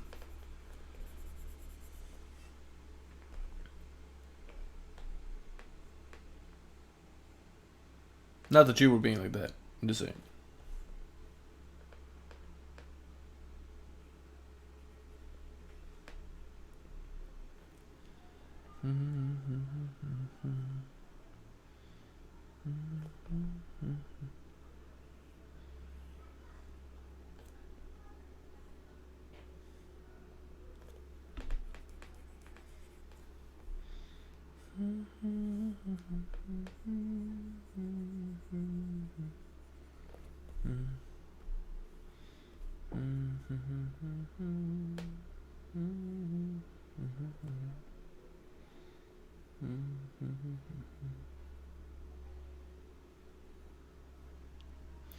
Went to a local indie comic festival recently. Got me really pumped. Make a zine or something. You know, mix up some digital painting and life drawing. What's a zine? Is that a cool word? Is that like a newfangled cool word for design? Wanna do some zines, man? Oh, what me? Oh no, I'm just sitting around here doing some zines. Yeah, that's pretty cool. I'm gonna start using that from right now. Oh, what me? I'm just zining over here.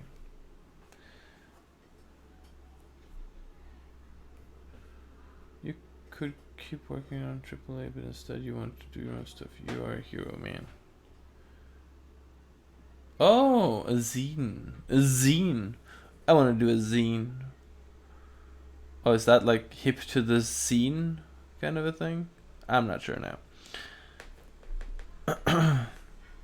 And if the AAA comic was directed to me, I still do AAA games. I still work on that stuff. But it's a lot of like smaller games too. But I'm just happy as long as I get to draw funny stuff.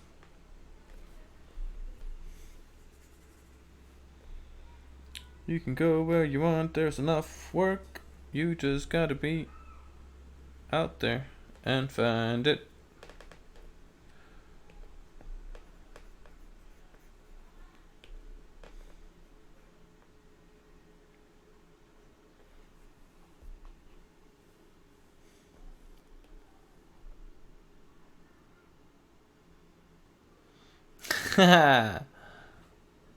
Not really. I live in a small apartment in Oslo with my wife, and I mean the public transportation here is such that I don't think it's likely we'll be going for a car anytime soon, though you never know. But a Lambo in Norway would be a waste of money because we have pretty strict speeding restrictions here. So you'd be like buying it and you can't use it for the thing that you buy a Lamborghini for. Going real fast. So that would be annoying, you know.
Thing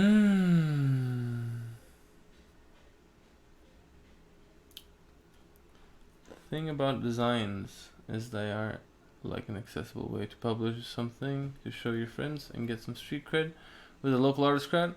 It's a good stepping stone for those who aren't pro. Ah, I see. Well, that's cool. I'm all for that.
Hey bro, how are you? Hey Khaled, I'm doing good. Do you think it's important to balance doing original art and studies, or just focus on one thing at a time? So this ties into a question that I should probably have an FAQ for this stuff because I keep repeating it. But I usually do studies in order to support an ongoing piece that I'm working on, rather than just vicariously study for the sake of studying. Like, I do that sometimes too, if there's like a general thing that I'm not good at that I want to get good at. But short of that, I mostly study when I run up against something that I don't know how to do and I have to figure that out. And that feels pretty, like, it can feel pretty tedious sometimes when you just want to get on with finishing a piece. But the thing is,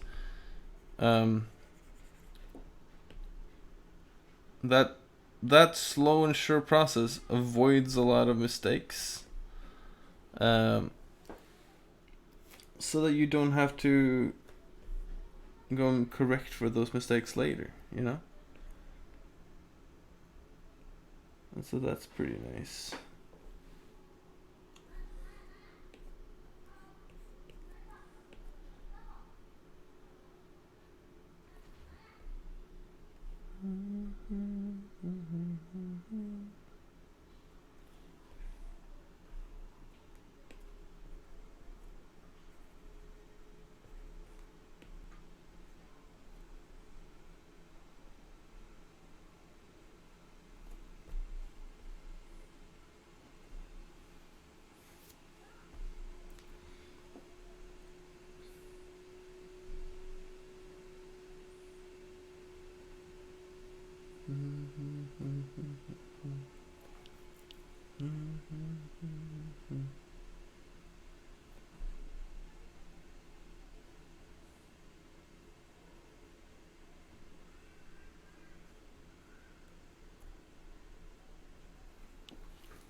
Joel, I think mileage is good no matter if the studies fan art. Otherwise, fan art is a good marketing tool. This is true. I think in order for like strong development and stuff, I think getting in a habit of studying a lot is good. That means, like, it means feeding the analytical part of your skill set, and that helps in many ways. One of them being that you start finding yourself and analyzing everything you see, and so you can start picking stuff up just by looking at it and sort of getting an idea of how you would draw it just from clean observation. And that's a wonderful discovery to make when you find that you've seen a thing and now you can have now you have an idea of how you would draw it based on just seeing it. That sort of thing is really cool.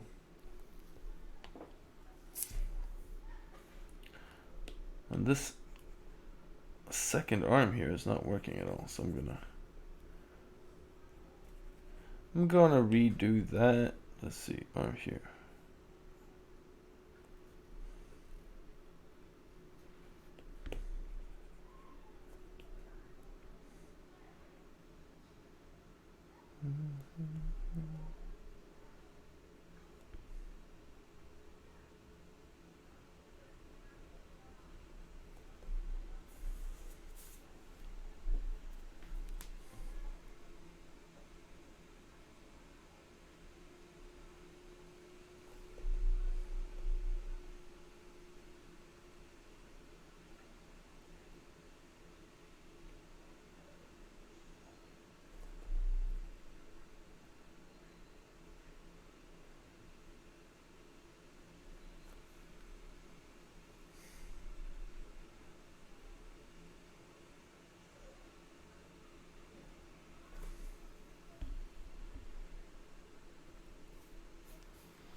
Hi Igor. I would love to come back to Kiev. That'd be cool.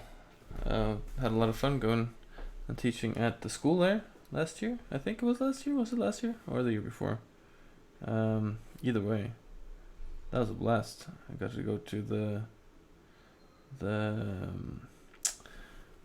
it's not. This is like the Independence Museum or something. It's where they have all the big brutalist art from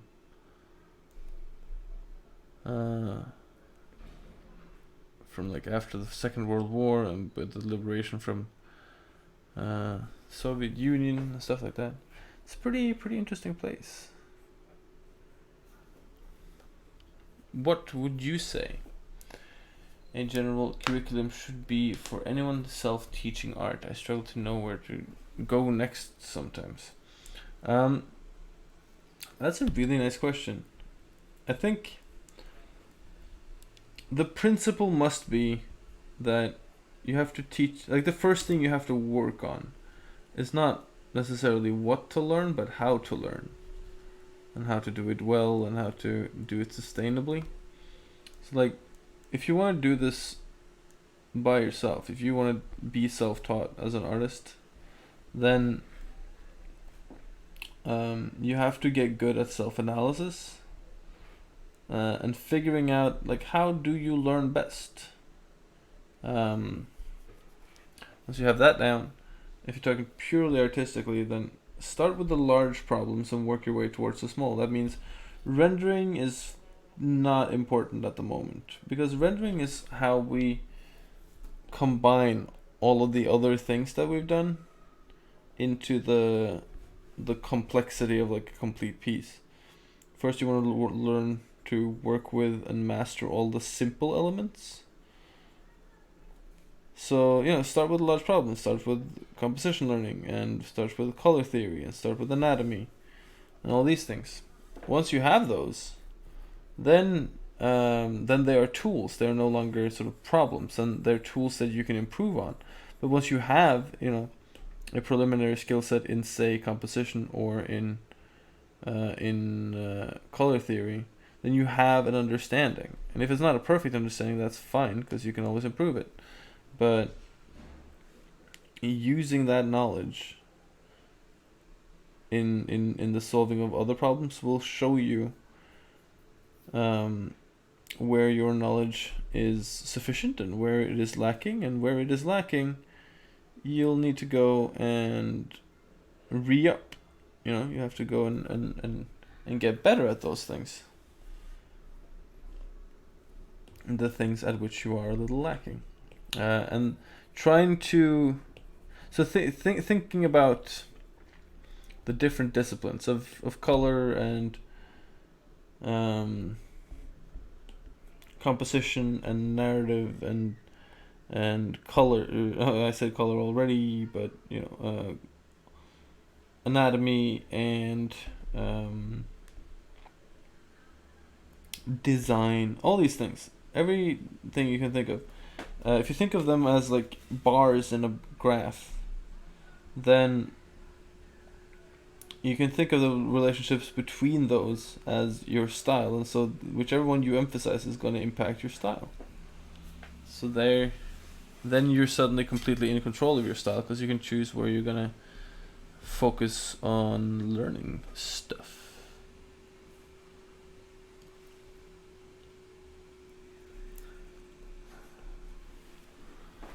What is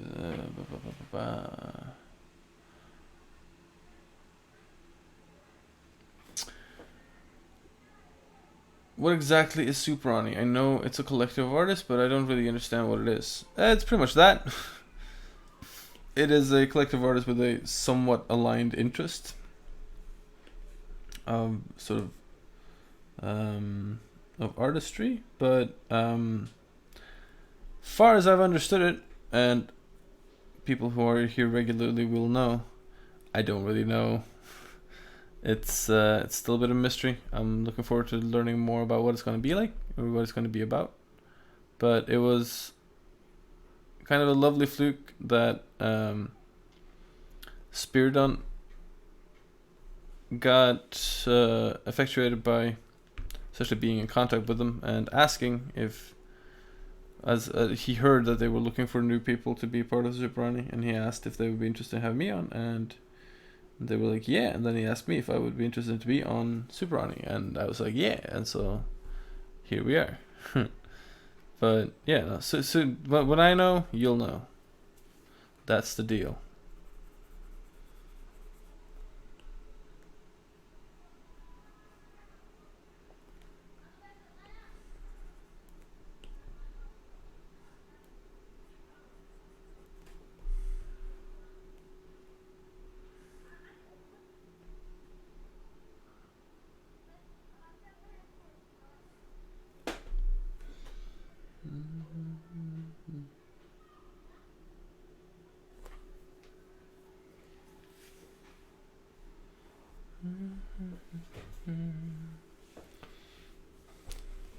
What kind of questions are you fans not asking that you would like to answer? Also, what brush do you use?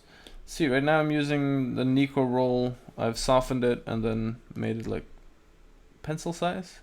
It's pretty nice for sort of ink style drawing. But I'm breaking my own rule by allowing myself to erase. That's just because I kind of went off the rails with this character a little. The sketch, and kind of forgot where I was going, so I had to clean up a bunch of messes. So you hear me talking a big game about, you know, like I work slow and try not to make a mess and blah blah blah, but sometimes you make a mess and that's okay too. Then you just have to clean it up. But as in doing so, try not to be spasmodic and try and think through your solutions too, so you don't have to do it a second time, and so on and so on. I mean, if you keep failing upwards, still going in the wrong direction. That's my spirit. What kind of question are my fans not asking that I would like to answer? I don't know. People on here are pretty good at asking good questions. And you know, when I start sharing more of the Tyne stuff and stuff, I'm sure stuff. Jesus, I used that word too much. When we start sharing that stuff around here, it'll probably be, you know, more of those kinds of questions. Because I'd love to talk more about Tyne, but it's like, as long as you guys don't have context for what I want to be talking about, it's kind of useless. So I'm really excited about being able to show you guys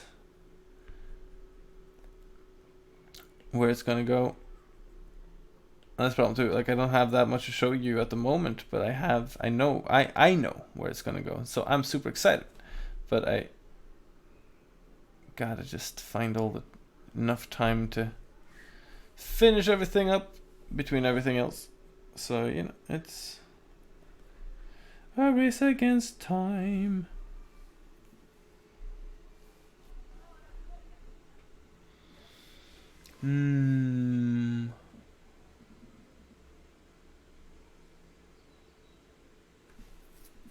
Yeah, Sadie, that's a that's pretty much the way of it.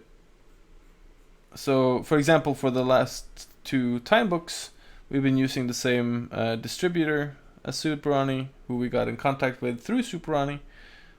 So we've already been kind of working parallel like that. So hopefully with the next book there'll be, a little more shared promotion and stuff with that sort of thing. So that should be interesting.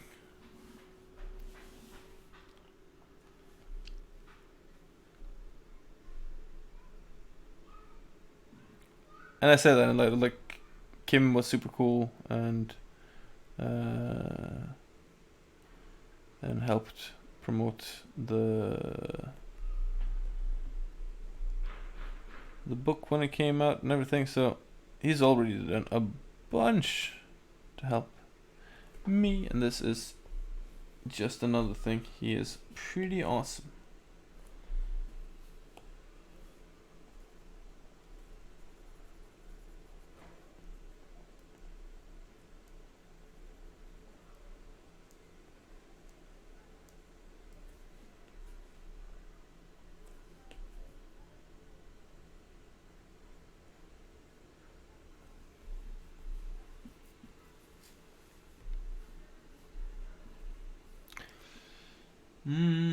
Always say that you should study and learn the fundamentals by working from observation, and it will help your ability to work from imagination. What would you say to someone who has the opposite problem, studied at an atelier and I know the fundamentals, but when I don't have a very direct reference to copy, all my artistic ability bottoms out?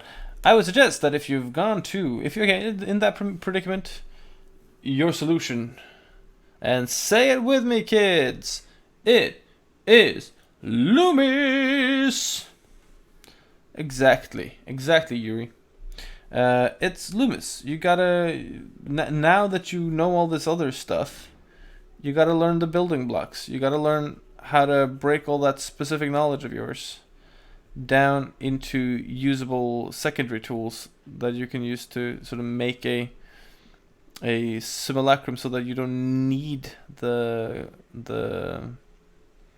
references no more. And if you worked at an atelier, you're probably pretty bound to the reference methods. So I would suggest like taking it all the way back to the beginning, going and like just starting with the very basics, and just allowing yourself time to sort of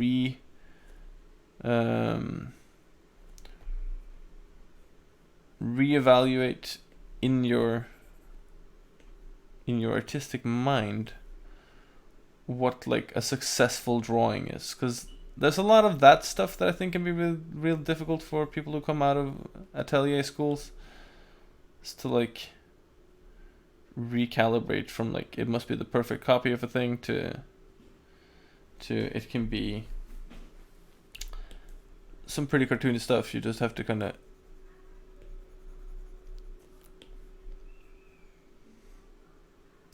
like there's a certain acceptance of it's never gonna be perfect. It's just gonna be as good as I can make it.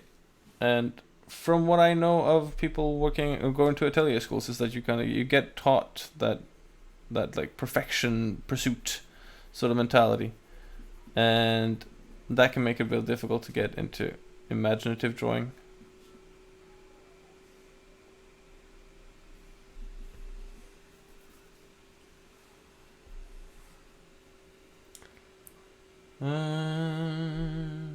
Stan Prokopenko is good for that kind of thing, yeah. Are there any books or resources that you would recommend for someone trying to get into Idea Academy? Idea Academy... I mean, again, like working on the basics would probably be a very good place to start. The Academy teaches quite a lot of stuff, so like you don't need a super portfolio to get in there, as far as I know. They do go pretty much from the bottom up, but if you want sort of a leg up, I would suggest kind of same thing, starting with your Loomis, making sure you have like a general basis, so getting your basic color theory in, showing that you have a little bit of a width of interest and application, because they look for students who can apply themselves not just to like being good, but who can show that they're interested and committed to learning. They're big on that.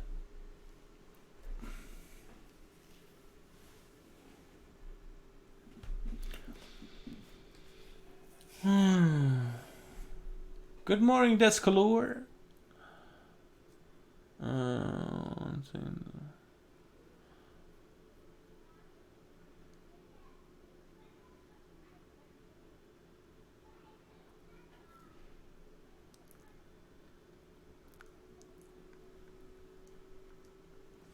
Yeah, Yuri, you have a very good point. Another very important point is like this isn't your image. The moment you sign the contract and you agree to take money for this thing, it's no longer yours. You are probably not gonna end up with that good, cozy feeling of ownership that is part of the wonderful payoff of doing work. And in the instances when you do, it's still gonna be somewhat compromised. So just be ahead of the curve on that. Be aware that that's how it's going to be, because it's one of those things that's hard to learn, and it can be even harder if you are very protective of your own work and you don't want to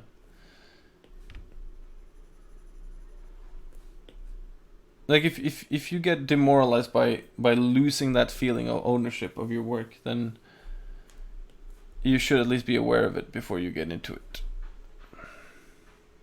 But sometimes you do. Sometimes, I mean, again, like I don't want to scare people off from doing this, you know. Sometimes you do. Sometimes you get like the nice client who lets you, and those are awesome. But those aren't always, and it's part of the core to have to let the client have their way sometimes.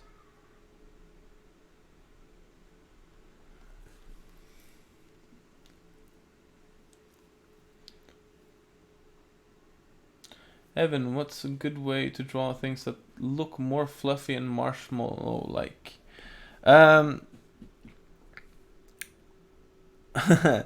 So sort of rounded edges are good. You know, like if you can think of, if you want something that's marshmallow-like, then definitely, you know, even if you have like a hard point, you know, between two angles, then making that hard point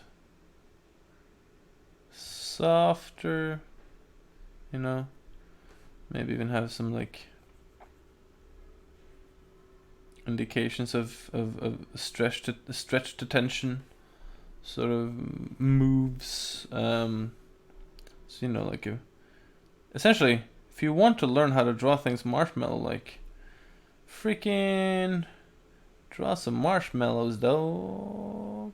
Also, like not meeting the outline here, for example, softens it up. Essentially, you have to think about what you are using your delineation for and how you're using it. So I would probably not have any internal lines at all if I was making a marshmallow, but just indications of curving of form rather than any kind of determinator of form. That's what I would do.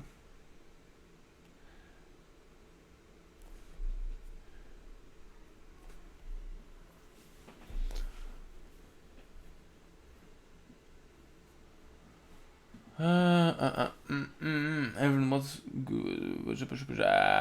Do you have a Discord yet? Not yet, Discolor, but soon. I'm happy about my ability to draw faces and naked people, but I'm really bad about clothes and character design. Which Loomis book is best for that? Or what's the best way of learning that? Thanks!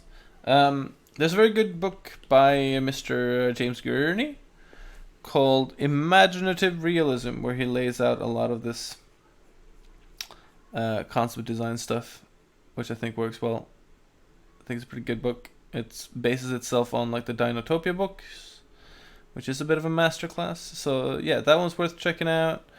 For I think creative illustration by Loomis takes in a lot of like little points about drawing clothing and about like wrapping and folding clothing, so that's worth reading. Yeah, anybody else have some suggestions? Post them in the chat.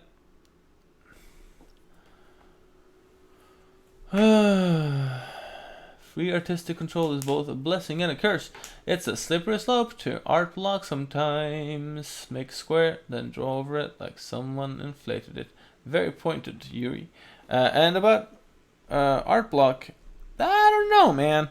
I often feel like art block is where we've stopped challenging ourselves and are kind of running into a repeated wall by trying to solve the same problem in the same way and sort of adhering to the Einsteinian model of insanity.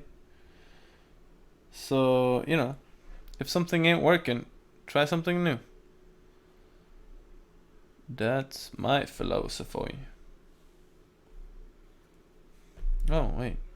Shit.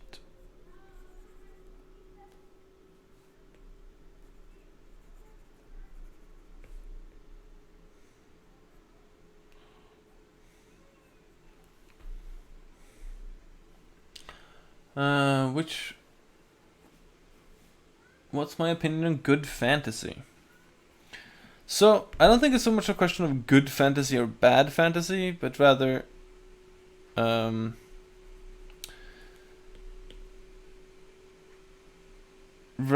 sort of genre fantasy and fantastical writing.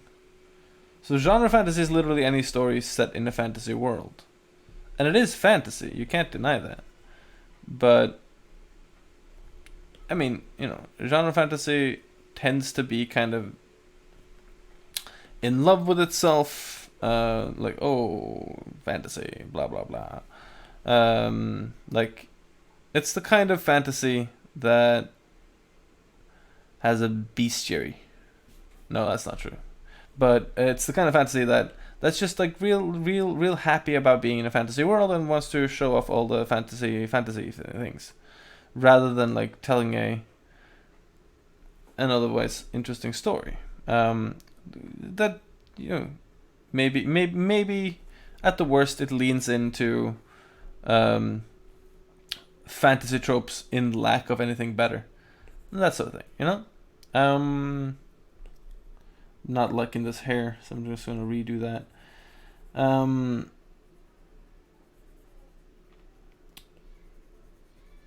then you have fantastic writing, and that's kind of like the bad version of genre fantasy writing. And I think there's a lot of good genre fantasy writing, but it's that sort of thing. It's where the focus is on the shared fantasy universe and less on the actual fantastical part of things. It's like relying on the standardized orc and elf and stuff to be escapism enough. And that's fine. That's cool. I like it. Some of it's real good. Some of it a little less so. And then you have like fantastical imaginative writing where you really feel like you are being taken on like a new adventure. I think the one of the tragedies of fantasy writing is that it's attained its own sort of conservatism now of what something is and what something else is. And I'm partly guilty of this. I'll be stupid and set up rules for like what fantasy can and cannot be.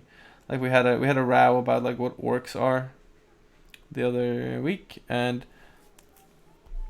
you know, like I still have those opinions. But I like it when people can redefine some aspect of fantasy in an interesting way, or instead of redefining it, just applying these elements that we have sort of learned to look at in one way in an entirely new and interesting and different way. Like Terry Pratchett, for example, is a great example of like fantastical writing. And also like he is fantastical writing pretending to be genre, because he he will use the language and imagery of genre, but then he'll silly. But then he'll his stories will be something entirely otherwise, so his themes will sort of pull it out from there. Same with like good old boy George R. R. Martin. A bunch of his stories like seem to be fantasy and are actually sci-fi, or some of them seem to be doing one thing, but it turns out that the thing that you thought was this one thing is actually something completely different, but he just fucked with the way that you preconceive things because how fantasy has tended to be. So stuff like that. And then, you know, the quality of the writing is what determines whether or not it's good or bad fantasy. But I will say that I'm more forgiving when people are doing actual fantastic writing, because that shit feels a lot more authentic. Like, an example for me of like technically well written genre fantasy that I just don't like. Sorry, I have to redo his face too. It's getting too close to be like a perfect 90-degree angle. But yeah, like Patrick Rothfuss wrote the King Killer Chronicle, or is still writing the King Killer Chronicle, because that shit's not done yet. And it does not work for me. Like he's using a bunch of fantasy elements that have worked well for other writers, and he is not a bad writer. But like the combination of untrustworthy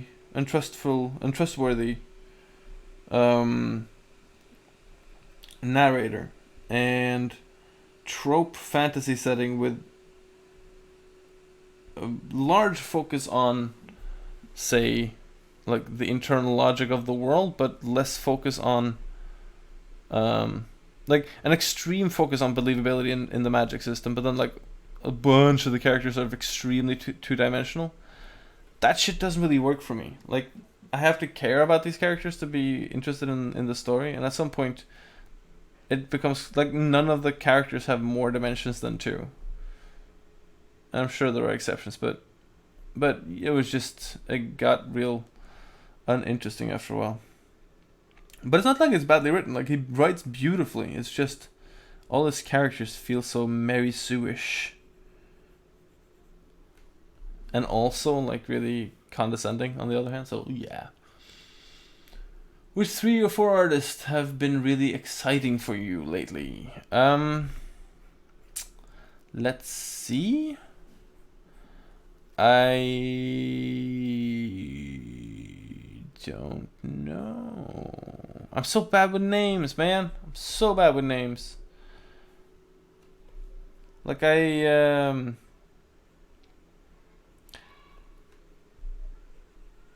Alex Dubois, I can never remember how to pronounce his last name, but Zedig is always extremely interesting, because the way he does concepts and ideas and stuff is just so fun and well thought out.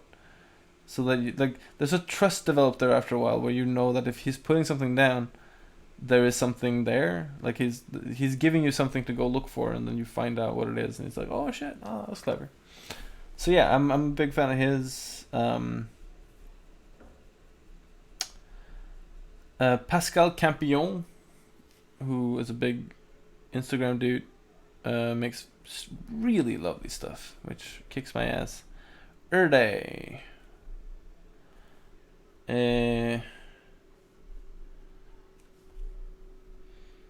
Who else? Oh, I've been rediscovering Hiroaki Samura's Blade of the Immortal lately. Like, been reviewing a bunch of those. And there's his pervy art book. I got some pretty badass stuff in there too. So that's super interesting. Yes, Pantsu, indeed. Have you seen Takehiko Inoue art? Neffy, I don't think I have. If you could show me that, would be awesome. Ooh, Shoni, I didn't know this. I should check that out. Gurney is streaming on the YouTubes. That should be cool. Yeah, I want to be as nice as James Gurney is when I get older. Like, I try to be nice, but he is so nice. Oh, this is the Vagabond dude. Yeah, I know his work. I don't know why, but watching your stream for a couple of days now and hearing you tell people to slow down, to speed up while drawing really helped me. Even though I've heard the same thing from a lot of other people. Yeah, man. I think there's this thing that's been coming through ever since sort of time lapse videos became a thing. Probably before that too, but I don't think that helped at all. Like this idea that you have to draw super fast. And you see it in like speed painting videos and stuff too, like putting things down, and it's just, you know, it's not helping people to try and draw things like super quick, because you keep making mistakes and then you have to pay for those mistakes with spending more time and yada yada. Better to slow down and make your choices and then try and back those up with some kick-ass drawings.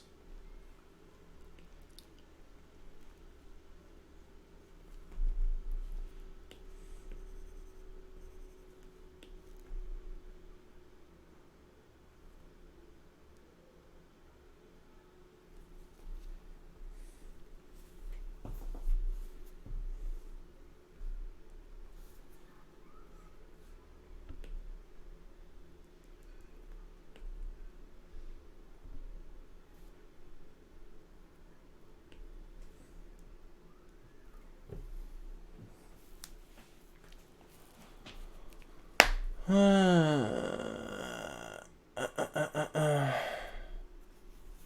Way of Kings has an interesting world as well as characters. Whoa, cool. Alright. Granny's one of my favorite humans. Not Campion, one of them. How's your day going, man? It's going pretty good, dude. I'm just about wrapping up here. Just doing a little bit of cleanup. Probably gonna finish this one off a little later, but I gotta go do some work. I'm pretty psyched about it, and I'm really psyched about showing you guys at some point in the future. So that's gonna be cool as fuck. But right now, I'm just drawing some little dude who's got a head on a stick. Orc's head on a stick. Say, Orc's head on a stick. Maybe this will become like our little totem dude, and we can tomorrow we'll have him again, and he'll do like another little interaction with his orc head bud.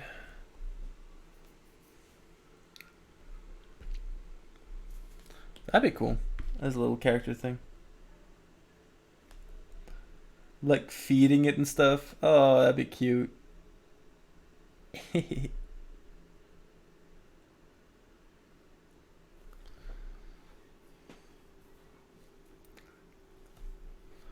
you ever feel like you have a limited artistic range and always draw the same characters and stuff, or do you feel free and open? I always feel stuck in doing the same stuff over and over and have to force myself to do different stuff. Definitely the second there. I am trying, and I feel like everything I draw is kind of the same, but I try to like make it varied and interesting and fun, but you know, in the end, at the end of the day, nothing's new under the sun. So, I'm not too worried about it. Like, I know that what I'm doing isn't gonna be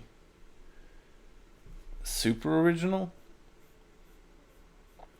So I would rather have a little fun doing it. So I'm not. I try not to be too worried about that, but it bothers me continuously. So you're not alone in that boat.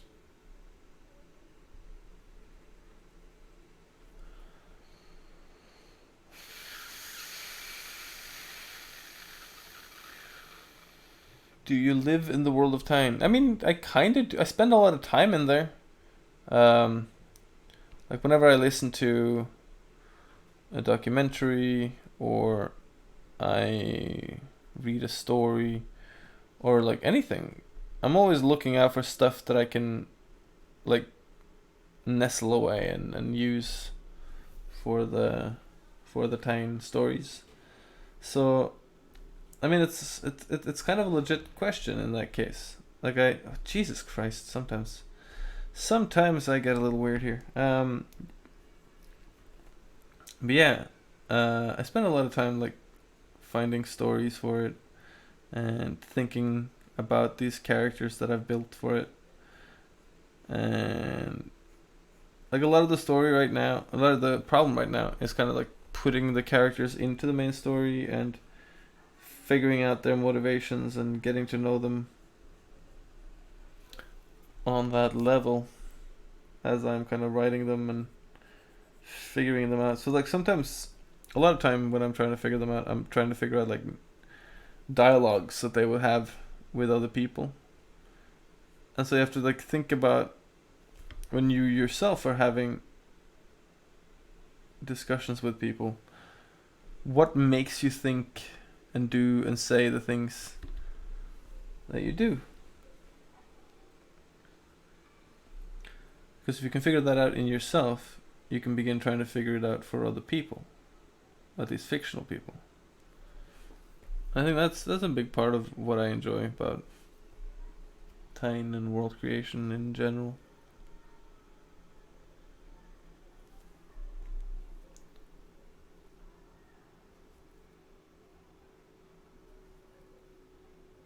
I think the concept of drawing fast comes from art teachers. A lot of them make you so quick poses and energy drawing. None really teach how to do gestures slowed down like you.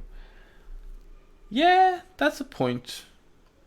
We had a very energetic life drawing teacher at art school who all but made us like get up and touch the life drawing model in order to feel the form.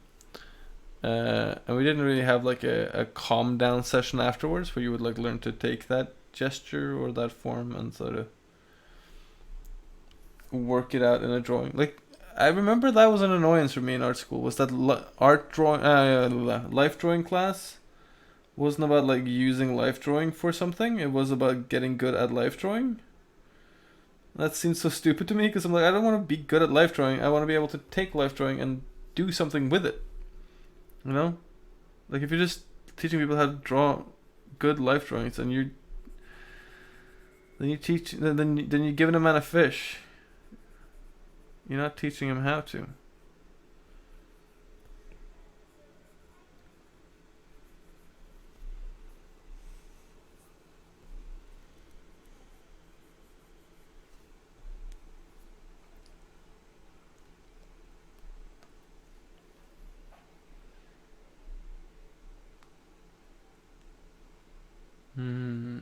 All right.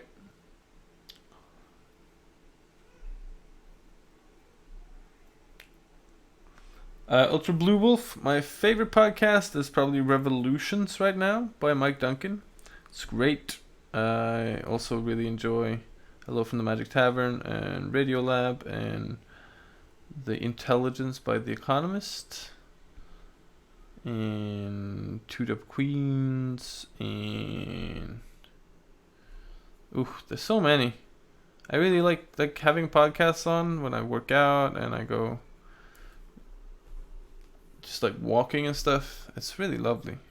So much good stuff. And of course, I mean the best of the best, which I suggest you all go check out, The Backwater Bastards, which is me and a bunch of dudes playing D&D pretty badly. I'm telling stupid jokes, and I mean if you've ever seen a play D&D podcast thing before, it's like that but dumber. So if you like dumb humor, you'll love it. And we have an excellent dungeon master.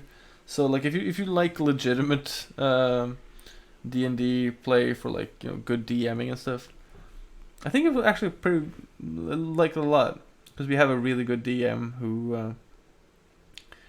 who sets up like excellent, fantastic stories for us, and then we ruin them, but that's part of the fun.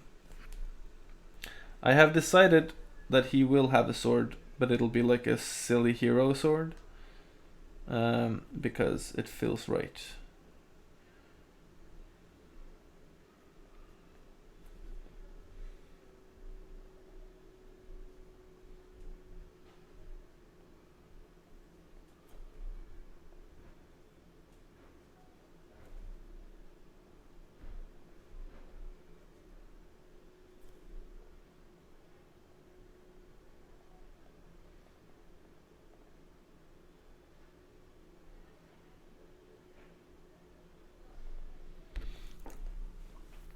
All right. So I think that's it for today. Let's see. There's a couple of questions, so I'll ask those first, and then I'll get going. So I'm going to show you guys a cool little Procreate or digital trick when you want to get like nice shiny lines. So now that I've finished more or less, I'll duplicate the line art, and then this is from like the old Photoshop days. I'm sure there are easier ways of doing this now, but I still do it like this. Gaussian blur that second one just a tiny bit, just to get that like ooh, now that's tasty. Oh yeah. So, do you ever feel insecure about your art, and how do you deal with it? I realize that everyone feels like that pretty much, and I know how to do a bunch of stuff. I don't know how to do another bunch of stuff, so I'm trying my best. And so far being perfect hasn't really been a point in this whole endeavor. Just being good enough and trying hard and accepting it as a vocation, that's been enough. It doesn't bother me that there's a bunch of shit I don't know how to do yet, because there's still time. I'm not dead yet. But in our school, using the life drawing and turning into illustration happens in third year. Yeah, that should happen immediately. It's a very good way of measuring progress. Is the iPad Pro Plus Procreate better than Photoshop and CG Companion? No, it's just different. It's easier to learn. The gesture controls are addictive and great and wonderful. So it has its advantages, and I'm sure it has some detractors too. Ooh, that was actually kind of cool. That's not what I meant to do though. But yeah, it's the best I've found so far. I really love it. So if you can, you should try it out. Do you think it's a big deal to have many different artistic styles? I'm thinking like all the stuff David posted us, or is it better to have one specific style that your professional name is associated with? Nah, I don't think so. I think it's fine to have a bunch of styles. The more tools you have in your tool belt, the more of a variety of problems you can solve. You know what they say? If you only have a hammer in your tool belt, then all the problems start looking like nails pretty quickly. So, no, I don't think there's a particular drawback in having a bunch of styles, as long as you know how to apply them with some temperance and some flair. Okay, I think that's it. So yeah, thank you all for coming. I love you all. If you have the chance and the inclination, I would ask you to head on over to the Patreon to maybe support, because that kind of support is what leaves me the ability to do this stuff. So gives me the time and the sort of justification to put aside time to do this, and it also allows me to work on the time project, which I really love. So I hope more you will support that. Otherwise, we'll probably be streaming tomorrow again, same time, somewhere between 10 a.m. and 12 p.m. 12 a.m. GMT. So hope you'll join us. And yeah, if you're keen on some books, time.shop.